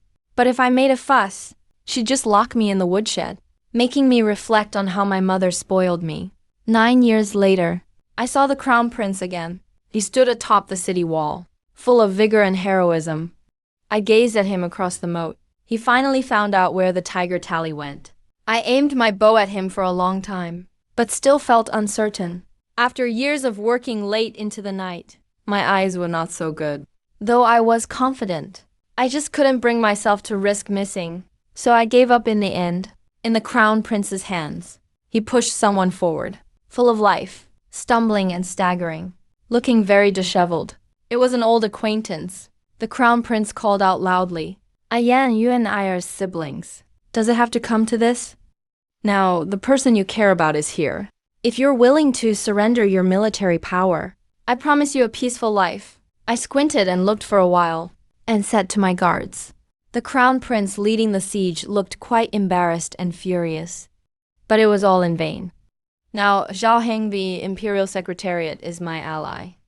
Lord Su is renowned for his many protégés. I can use them as I please. The tiger tally is in my hands. I command 2 elite generals. I have engineering equipment. And I have a personal letter from His Majesty. I even fantasized about the noble families within the city starting internal strife. The Crown Prince's faction is already beyond saving. He is utterly defeated. My only choice was an open scheme strategy. A frontal assault would only exhaust our people and resources. But what truly broke the Crown Prince's camp apart was someone not present Su Chenfeng. Years ago I gave him gold and silver, helped him open trade routes in the western regions. A royal merchant so wealthy across the realm couldn't possibly earn his reputation in vain. The Crown Prince was too proud of his status to lower himself. Naturally, he would never associate with that disgrace of the gentry obsessed with commerce. Su Chenfeng's business ties ran deep with the noble families. Though he didn't appear on this journey, his influence was felt everywhere. The city gates swung wide open. I ascended the city wall. All who resisted were killed. I gazed at Fuyu, barely hanging on to life. I took a silk handkerchief from his sleeve and wiped his face. He had been stabbed once. He was already more dead than alive. He should have been preserving his strength above all. Hold on until the imperial physician arrived. But I wasn't going to let a physician come. And he knew I wouldn't. He gripped my hand tightly, like a dying man clutching at a final lifeline. He asked me when I first found out. He really was about to die. His words came in broken fragments, with great difficulty. Beauty remains beauty, even at the brink of death. Even dying, he was as beautiful as a flower in full bloom. It's truly moving. I pried open his fingers and used the handkerchief to wipe my own hands. I said quietly that reaching my current position didn't happen just by brute force. I noticed Fuyu was off the moment we met. By the time Jiyu Shengxing offered her to me, she had already been living in the mountains for months. Her skin was delicate, her features beautiful, with nothing but the clothes on her back. So how did she survive such a long journey safely? In the end, she was discovered by Jiyu Shengxing. Jiyu saw it as an amusing spectacle and went along with the flow. So I accepted, curious what this young man was up to. He stayed by my side for years, but never truly tried to harm me. I kept him around all these years just for amusement, through all sorts of storms, and somehow we developed a feeling of mutual reliance. Now he's dying. I watched the light fade from his eyes. I felt a little sad. Just a little, that's all. The Crown Prince was escorted into the Hall of Supreme Harmony. His Majesty sat high above. I didn't bow.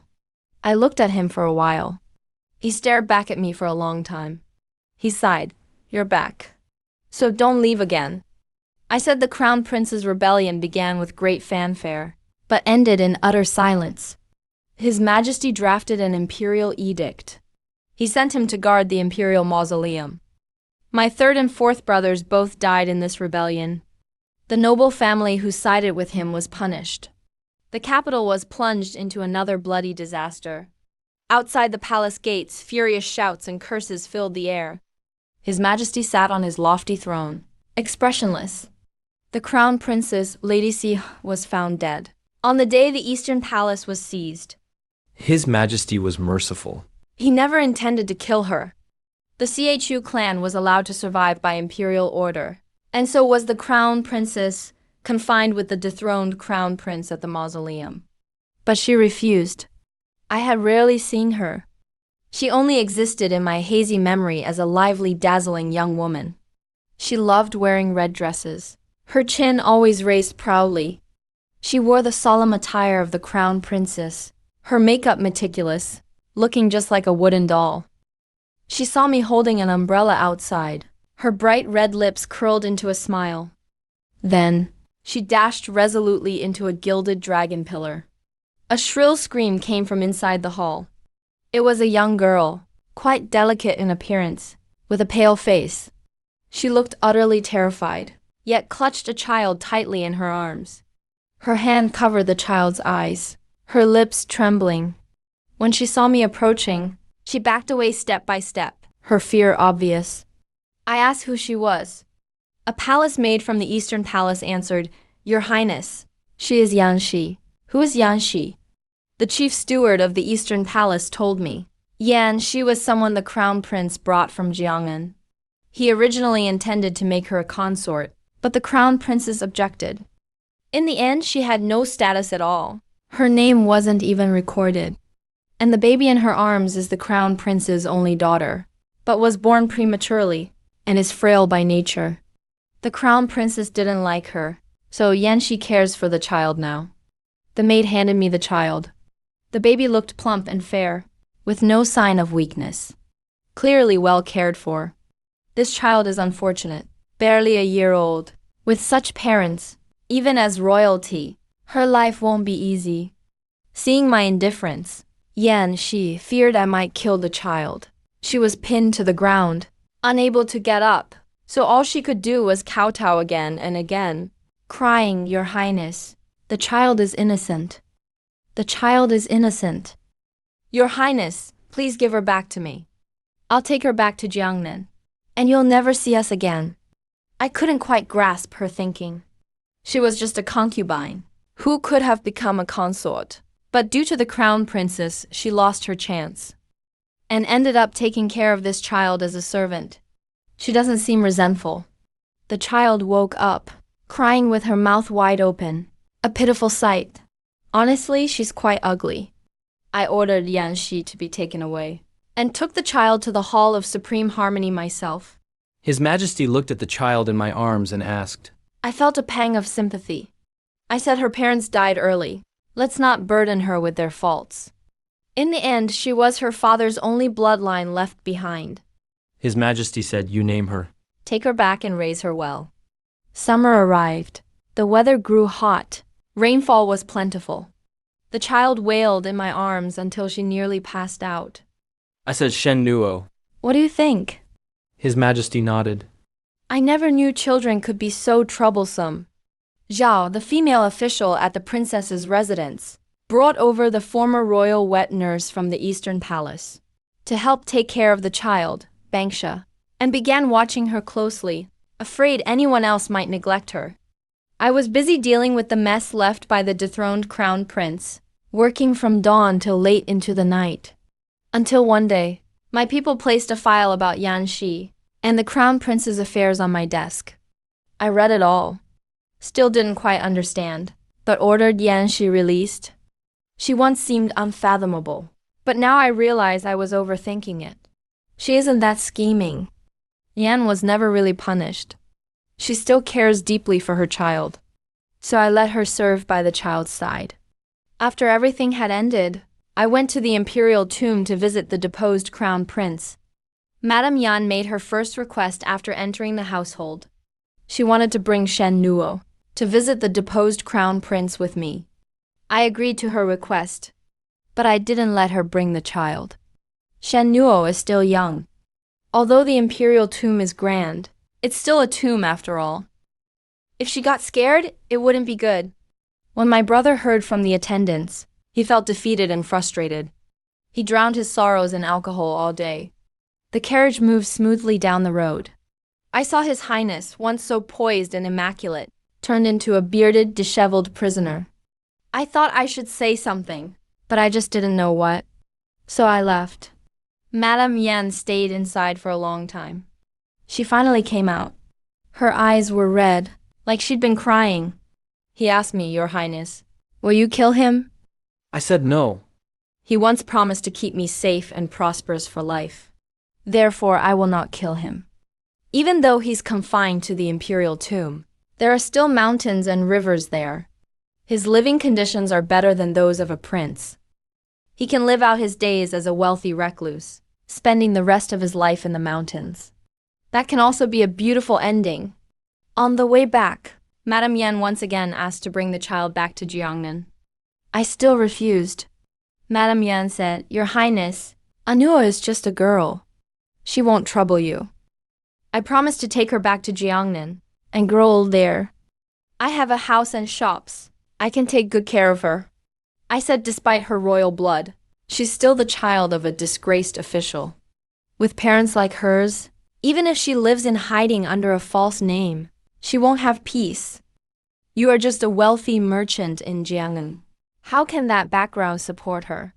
Shen Nuo tried to hide her tears and said it's still better than being trapped in the royal family. A Nuo has no parents to rely on and no maternal family for support. If another state ever goes to war with us, she would be the first to be sent off for a diplomatic marriage. I looked at her in surprise for a while, never expecting this merchant's daughter to have such insight. Then I laughed and told her Shen Nuo would not be married off for peace. She looked at me in shock. I said no daughter of Daqian would ever be sent as a political bride. The western regions may be prosperous, but the sandstorms are overwhelming. The capital is no older than my brother, yet it has worn people down as if they've lived 2 lifetimes. Shen Nuo will not be sent away for peace. My sister will not be sent away for peace. My niece will not be sent away for peace. None of the countless daughters of Daqian will be sent away for peace. If any marriage is to be made, it's them. Who should bring the state letter and their prince here? The daughters of Daqian should not have to sacrifice themselves for a burden they can't bear. Yan let out a long sigh of relief and sincerely said, "You are a good person." I smiled. For now, the situation at court was somewhat stabilized. But because of the deposed crown prince, even this stability felt like it was barely hanging on, like a beam hastily reforged in a tall building, never knowing when it might snap and collapse into ruins in a storm. The CHU army is the foundation of the state. This position means being one step away from ultimate power and being crowned with gold and unparalleled glory. When the emperor dies, the ministers need someone to rally around. He will be their new leader in the wake of the current emperor's death, a title honored by centuries of rituals and tradition. It is the smoothest possible succession of power. If the crown prince hadn't made mistakes, he would not have been deposed. The 3rd and 4th princes died during the coup in the palace. His Majesty gave their wives and children large gifts of gold and silver as consolation. Petitions from courtiers to execute the crown prince were tabled for now. The court observed my reaction and tentatively suggested installing a Jew as the new heir apparent. I held several memorials in my hands, but did not say a word. His Majesty gave no clear response and left in anger. In the palace, the beauties grew restless. With the crown prince deposed and the elder princes dead, although Prince Changhua is a legitimate heir, he has secluded himself in his residence for years, never setting foot outside. Nor has he taken a wife. He is frail and pale, unfit for succession. As for me, I'm just a woman, so no one dares to bet on me. That's how life went on. His Majesty truly has grown old. He remains wise and commanding, but there are streaks of gray in his hair and wrinkles on his face. He suddenly remembered I'm still unmarried and summoned me to the palace every other day, eager to arrange a marriage for me. He presented portraits of countless young lords from noble families. He knew I was fond of attractive people, so every one of them was a beauty. Some were elegant and graceful, some were strikingly passionate, all charming in their unique ways. Endless variety.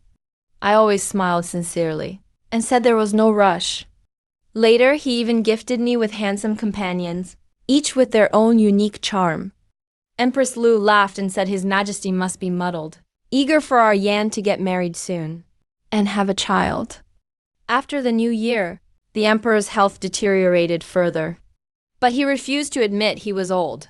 Becoming increasingly moody and unstable, he began seeking immortality and spent more time with the imperial physicians. Even ordered Lady Fang to refine elixirs. No emperor who touches such things ever comes to a good end. Not a single one. I tried to reason with him several times, but he wouldn't listen. He threw the memorials in my face and harshly accused me of blatant ambition.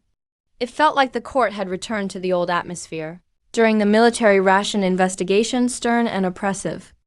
The emperor grew more tyrannical, with countless families purged under various pretexts. Years of old cases were unearthed and retried, all just to appease the concubine who offended him. His feast turned into an absurd spectacle, his beautiful new favorite lounging next to him, enchanting and alluring, radiating with endless charm. Sometimes when he was drunk, he would grab my hand and say, Yan, my Yan, hurry and get married, and have a child soon, so I can pass the kingdom to him, and you must ensure Die Qian lasts for generations.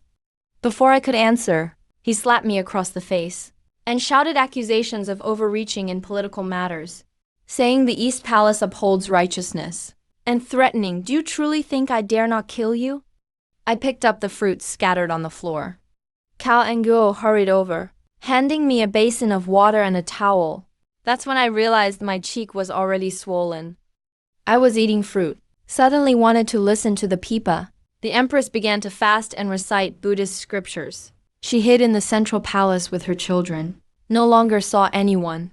Several high-ranking consorts followed her lead, hiding in the palace, refusing to come out. A few younger brothers, the ones of age, requested to serve outside the palace. The ones not yet grown spent all day studying, no longer concerned themselves with worldly matters. Dynastic affairs still ran smoothly and orderly. Countless gold and jewels were moved into Taoist temples. I diligently and busily handled official documents, steadfast and reliable. Unknowingly, the court officials looked to me as their leader. Their loyalty gathered behind me. They were all frightened by this emperor. At last, His Majesty was brought down by a single elixir and confined to bed. When the court attendants arrived, the famous beauty of the harem was trembling in the corner of the bed. The empress ordered her attendants to seize her. But he suddenly burst out laughing toward the sky, then threw himself into a guard's sword. Imperial doctors tried to save him for 3 days and nights. But it was all in vain. I walked into the inner room. The white-haired old man on the bed was my father. I knelt down and called him Your Majesty. He opened his eyes with much effort, saw that it was me, and managed a smile. Cao Anguo helped him sit up. I personally waited on him. After he finished the medicine, he seemed a little better. Seeing the consorts and other princes and princesses kneeling there, he said he wouldn't survive. The empress was sitting beside him. Her eyes were red, but not a single tear fell, until she said, "Don't talk nonsense." His gaze shifted between the empress and me. At last he told the empress to fetch the items from his secret compartment. The empress understood immediately. Inside was a bright yellow imperial edict on silk, and a brocade box. She then told Ka Anguo, "Invite Lord Su, Lord Zhao, the chiefs of the 3 departments, and the ministers of the 6 boards." Cao Anguo soon returned with the ministers. They paid their respects to His Majesty. His Majesty panted for a long time. Then said he intended to establish Princess Da Qin as heir. "Ministers, do you have any objections?" The courtiers exchanged glances. Though surprised, there was no anger. I'm not a man, but I truly am a good successor, and will be a good emperor. Cao Anguo began to proclaim the edict. It was a long decree, grand and sweeping, detailing all my achievements, each one representing hardship I had endured.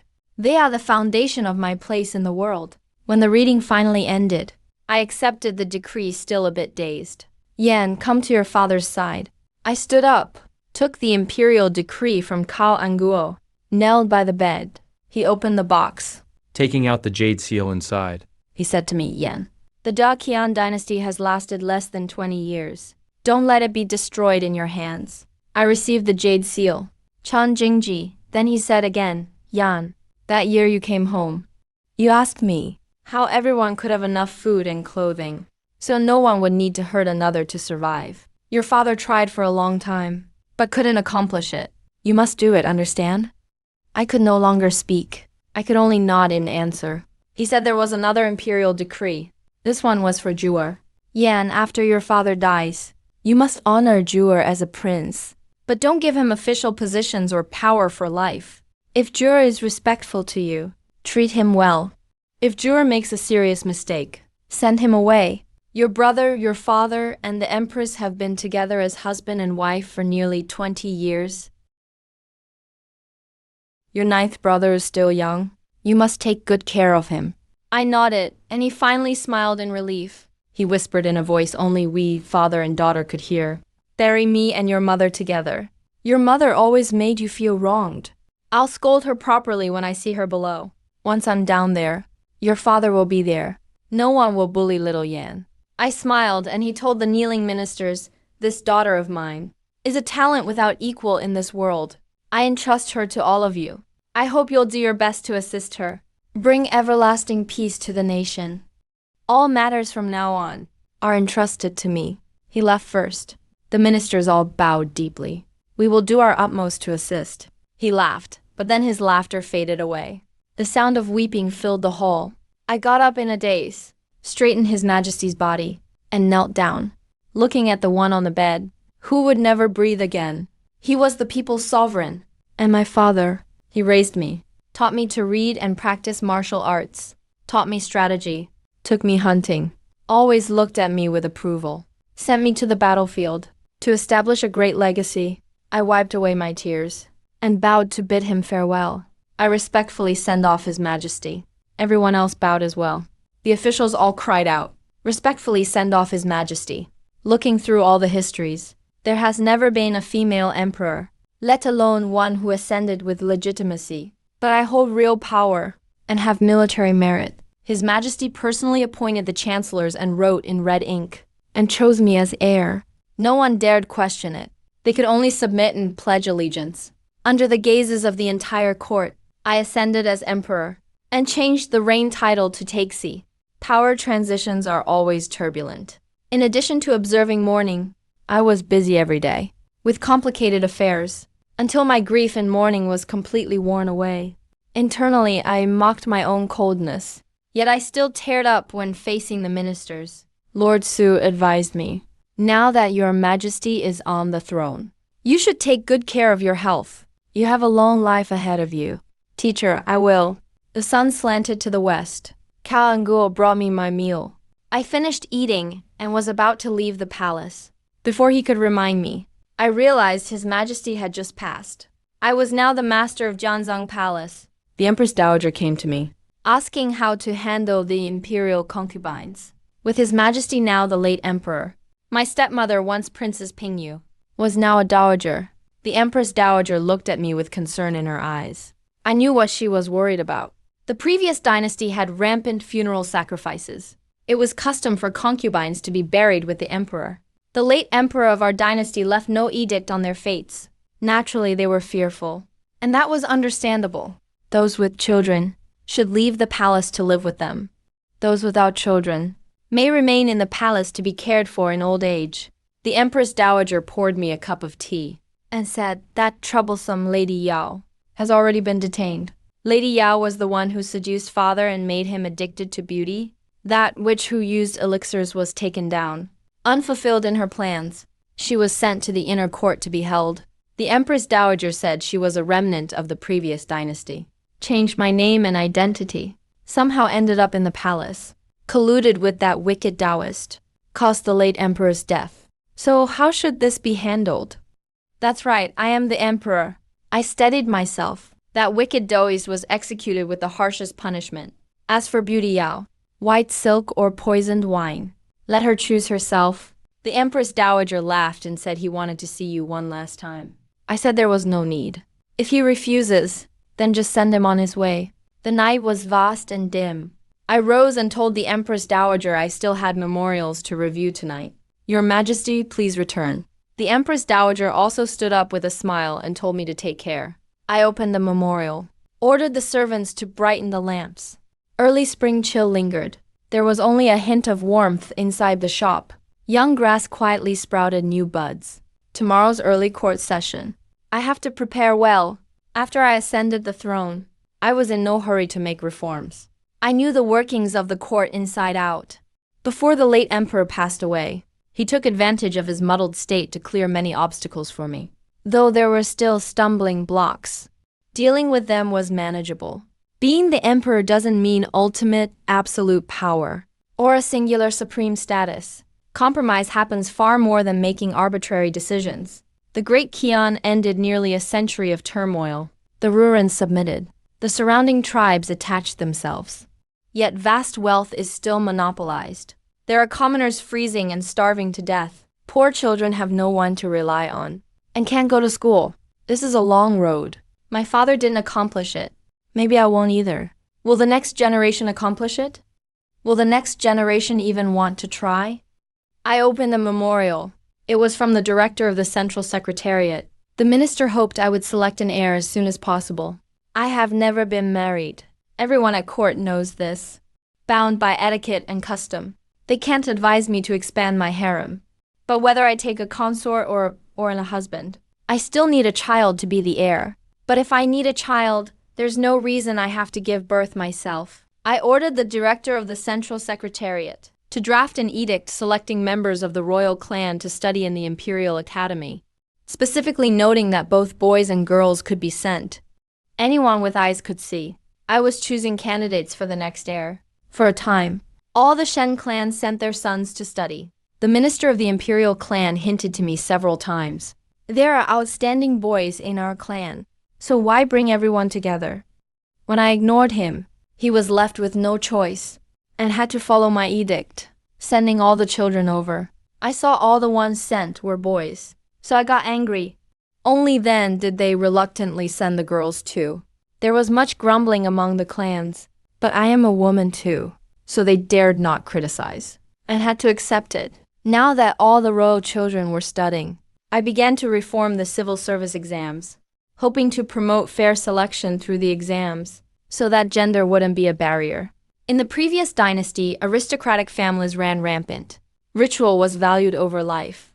Women showing themselves in public was seen as damaging their reputation. For girls from humble families, the rules weren't as strict. The struggle to survive didn't leave them time to care. The code of conduct was harsh. The wealthier the family, the more restrictions there were. Getting a rare chance to go out even just to offer incense. The noble girls' carriage processions had dozens of attendants. Even so, they still had to wear veils or hats to cover themselves. If they ever had any contact with men, they were considered to have lost their virtue. Such strict rules made perfectly good girls turn prudish at a young age. When I was at home, I did follow the proper instructions for noble girls for a time, but I was always restless by nature, always liked to dress up as Aju and go out and play. Later, when I returned home, father indulged me quite a bit. Let me study together with my brothers. My uncles took turns teaching me martial arts. Uncle Fu saw that I had potential, so he would often take me to tour the army camps, letting me spar and hunt with the young men. Visiting the camps and having fun? At that time, my engagement was still intact. My future mother-in-law thought I was rough and unruly, unladylike. When visiting, she would drop both obvious and subtle hints. I didn't like Pei Sanlang, so I paid no attention to what he said. They were quite displeased with me, but I was lucky. My father insisted on keeping the engagement, restraining myself, but it still affected my sister's futures. Their reputations suffered because of me. The only offers that came were from those seeking wealth. My father had very high standards. He definitely didn't want things to go that way, so he kept delaying. Later, he was busy with state affairs. All my siblings' marriages were postponed again and again. Not until the founding of the country did my elder brother finally get married, and my sisters only started considering marriage then. The previous dynasty was that strict. Our dynasty followed their ways too, but with a founding female general who recognized talent. Times really changed. Noble girls began playing polo, learning swordsmanship, archery, and music. Many girls were heroic and spirited, matching boys in hunting competitions. It was like this among the nobility. Even more so for commoners. Girls could go out to work and also attend school. Back when I was at Yanshan Pass, I saw that the atmosphere on the frontier was open and progressive. Strong women fought alongside men to defend against enemies. I was deeply moved, so I tried recruiting female soldiers in the army.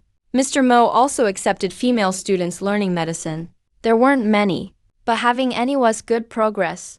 Later, when I was exiled to Lingzhou, the attendant with me was one of Mr. Mo's disciples. He opened a medical school in Lingzhou and trained a group of talented women. Now, noble girls can study together with their brothers, go out boldly without wearing veils or hats, spend time outside eating and drinking in restaurants, go out for fun, ride horses and hunt. Nowadays, common girls can go to school, work in public, fish or study medicine, work as shop assistants and sell food. Some can even do accounting, becoming clerks and managers. After Great Qian was founded, the population was sparse.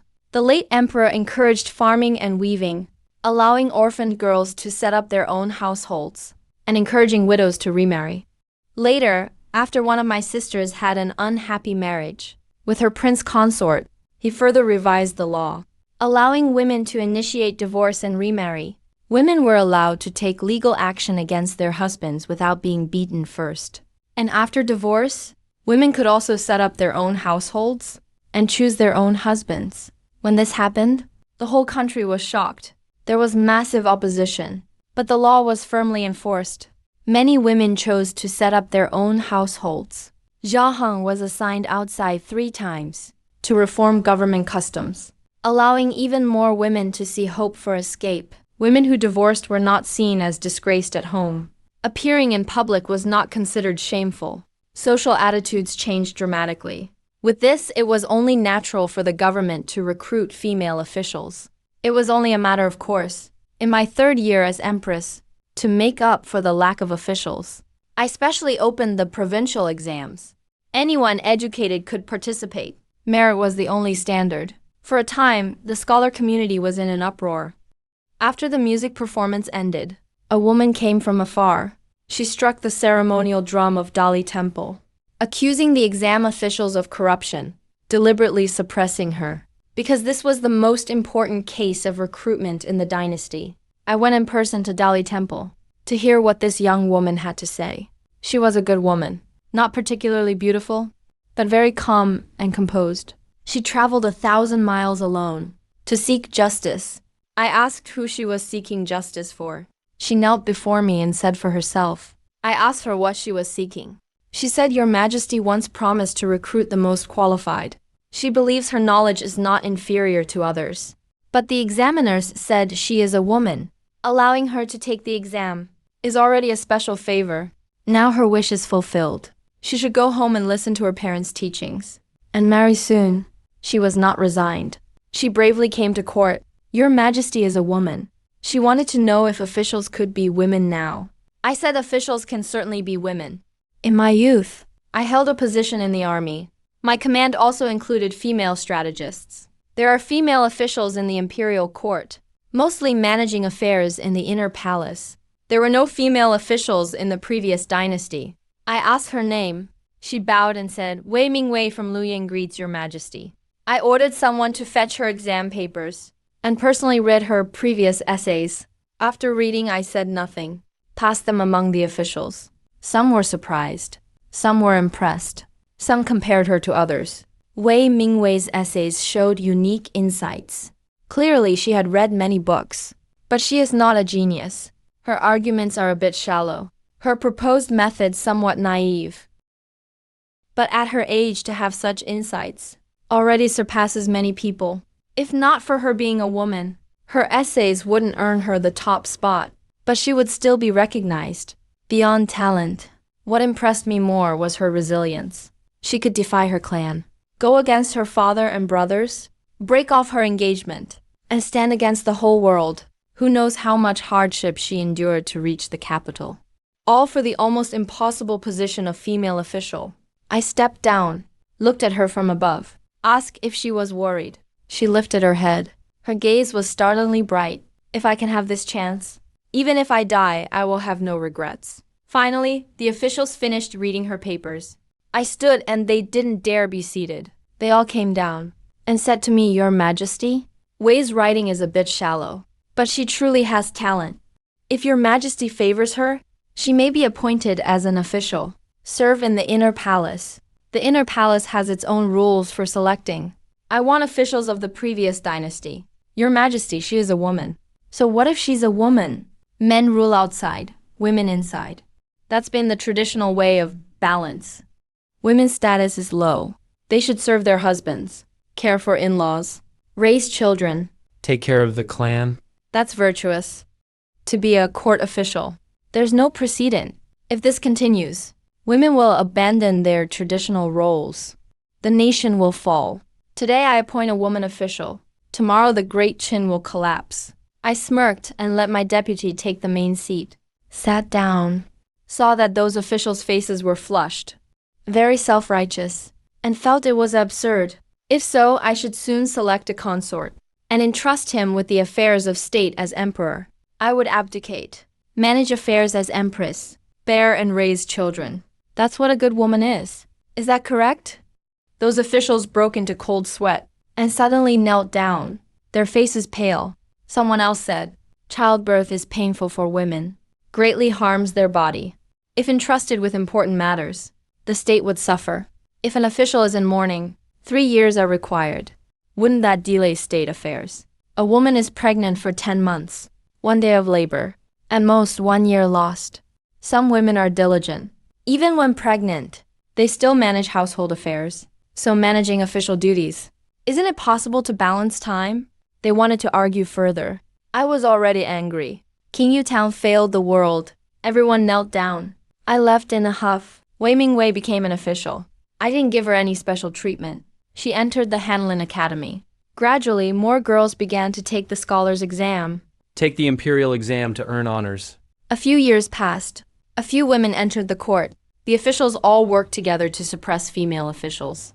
I watched coldly. Impartial and unbiased. They dared to suppress, but not to eliminate them. I was once a general. Achieved great merit. I served elsewhere. Governed the people and left a legacy. I was an official. Now I'm the emperor. I was the first female official. How can they claim that women cannot be officials? They can only suppress. These young women were battered and distressed, but their eyes were still bright, never once fell down. How much longer can they endure? Maybe the next emperor won't tolerate them, but they give their all, making this world see. I need trusted ministers. Female officials are shocking to the world. But having a female emperor is not unusual. When free, I visit the harem. Shen Nuo has grown up. He sits in his room reading. I dine with him, tasting the dishes. The imperial chef was summoned. Asked about the tasty dish. Where did it come from? After investigation, a female official from the imperial household presented a plate of salt. Kneeling before me, nervously told me, this snow-white fine salt is the best kind. Very salty without bitterness. It was produced by Yan clan. I summoned her, asked about the salt-making method. Yan clan said she owns an inn in Jiangnan and loves to study food in her free time. She accidentally discovered the salt-making technique, then improved coarse salt for cooking. Did her brother know of this? Did you use this salt when you were in the Eastern Palace? I did. I found it amusing. The salt market is highly profitable. If her brother noticed the salt was different, just by controlling salt, who knows who would rule the world? It's still uncertain. Every bite and sip is determined by fate. I appointed Yan to the ministry of the palace. Yan left the harem, looking back at me before departure, Your Majesty. Her name is Yan Zuer. The team of female officials gradually grew. Discontent in the court diminished. Disguised as a commoner, I traveled among the people, saw girls studying in schools. The customs among the people greatly changed. I felt quite relieved. There was a good harvest. The borders were peaceful and the people lived in stability. Grateful citizens set up a longevity tablet for me. Everyone praised the sage and the soldiers. After winter, my health declined, though it didn't show on my face. I had my own suspicions, so I began to handle the matter of succession. There was unrest in the imperial study. The children formed cliques. I have no children of my own. The crown prince would surely be chosen among them. I went to the study. I witnessed a fight. Shen Nuo started fighting with the children of the third and fourth brothers. It's not surprising there were conflicts among them. The deposed crown prince was at daggers drawn with their fathers. Their fathers were killed by the deposed crown prince. Naturally, they were hostile to Shen Nuo. In the past, when Shen Nuo was beaten, he would never say anything. Later, he learned martial arts and never suffered losses since, but his words were as sharp as knives. Although Shen Nuo wasn't bullied physically, he was still mentally hurt. Several children were forced to kneel before me. I asked why they were fighting. The late third brother's son, now Prince Cheng, knelt on the ground. Aunt, Shen Nuo's father killed my father. I asked Shen Nuo, what do you think? Shen Nuo was stubborn. Gritting his teeth, he remained silent. I said to them, go to the library pavilion and the Hongwen Academy. Check for yourselves. Tell me your answers in 3 days. The children were led away. 3 days later, Shen Nuo stood straight and said to me, Your Majesty, in the past, the CAU army struggled for power. My father was the rightful crown prince. Third and fourth uncles tried to seize the position. They framed my father first. My father rebelled later. Indeed, my father was ambitious. Grandfather showed mercy by only imprisoning him in the imperial mausoleum. But third and fourth uncles weren't innocent. If their plot succeeded, my father and mother would be killed. And so would I. Therefore, I believe my father plotted rebellion and slaughtered his brothers, an unforgivable crime. But third and fourth uncles were not innocent either. Now it's nothing but the victor's justice. They remained resentful. Prince Qing's son shouted angrily, You're lying. It was your father who killed mine. My father committed an unforgivable crime. He slaughtered his brothers, plotted rebellion and seized the throne, committed heinous sins. And yet, as his son, you get to stay and enjoy wealth in the palace, all thanks to the emperor's mercy. How could you be so arrogant? Shen Nuo kowtowed to me and said nothing more. I dismissed the imperial study. Older children entered the court and were given positions. Those underage returned home to study. Late at night, I summoned Shen Nuo. He was only 11 or 12, with determined features, calm and solemn. I looked at him for a long time, but couldn't find any similarities to his elder brother. Takes after his mother, perhaps. I asked about his studies and told him to move to Jianzhang Palace the next day to learn from me. Shen Nuo recognized his fate. Shen Nuo was a good child, not from a prominent family, but took every opportunity he was given, studied diligently, shouldered all criticism without complaint. He excelled in civil affairs, but was not skilled in military affairs. However, he was self-aware. Once he trusted someone, he did not doubt them. A rare quality to have. He gradually learned to handle things on his own. I took him among the people to investigate their hardships, had him till the fields, experienced the difficulties of labor. The child began to smile. He came with me to the nursery, helped make meals for the children, and did laundry. He looked heroic on horseback during hunts.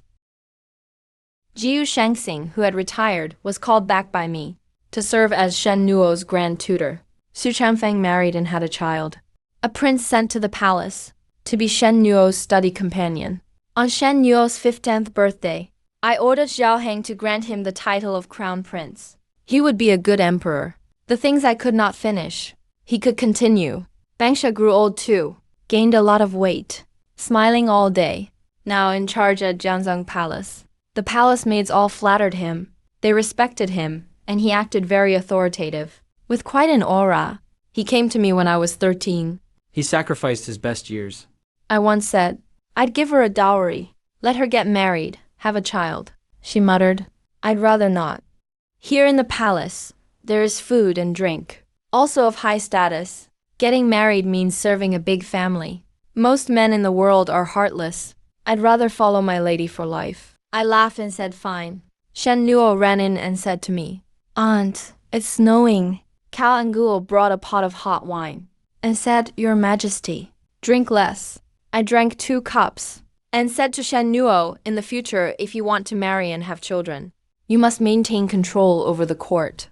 Don't let traitors take advantage. Shen Nuo listened with resolve. I told him, you excel at civil affairs, but you must not neglect your martial skills. Never favor civil over military, so as not to lose the foundation. After you ascend the throne, if anyone becomes an official who was once your rival, either keep them under your control or eliminate the threat. Shen Nuo can be kind-hearted, but the emperor cannot always be. You must not slight my loyal ministers. They will fully support you, unless they make a grave mistake, such as regicide or rebellion. Do not take their lives. Remove their titles if necessary, but ensure their families stay wealthy for 3 generations. Your grandfather cleared obstacles for me, and I have cleared obstacles for you. Shen Nuo, do not let us down. Shen Nuo seemed to realize something. Tears filled his eyes as he called me aunt. I told him, you may go. I was tired, but he was still crying. He still respectfully got up. kowtowed to me, then left. I said to his departing figure, Shen Nuo, "Don't let the great Qian dynasty fall in your hands." He choked and replied, "I will remember your majesty's teachings." I lay on the bed and closed my eyes.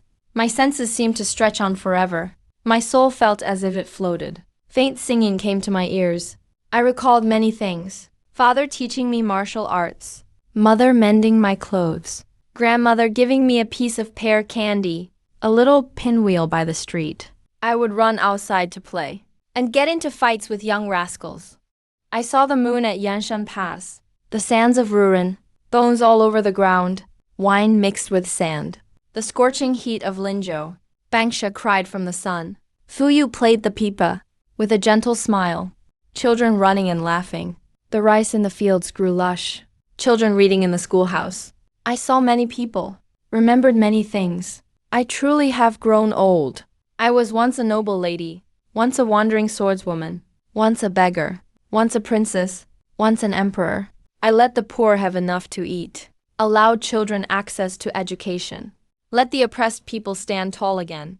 Perhaps this lifetime is enough. The 19th year of Daqian Taixi, the emperor passed, posthumously titled Wenshin in history.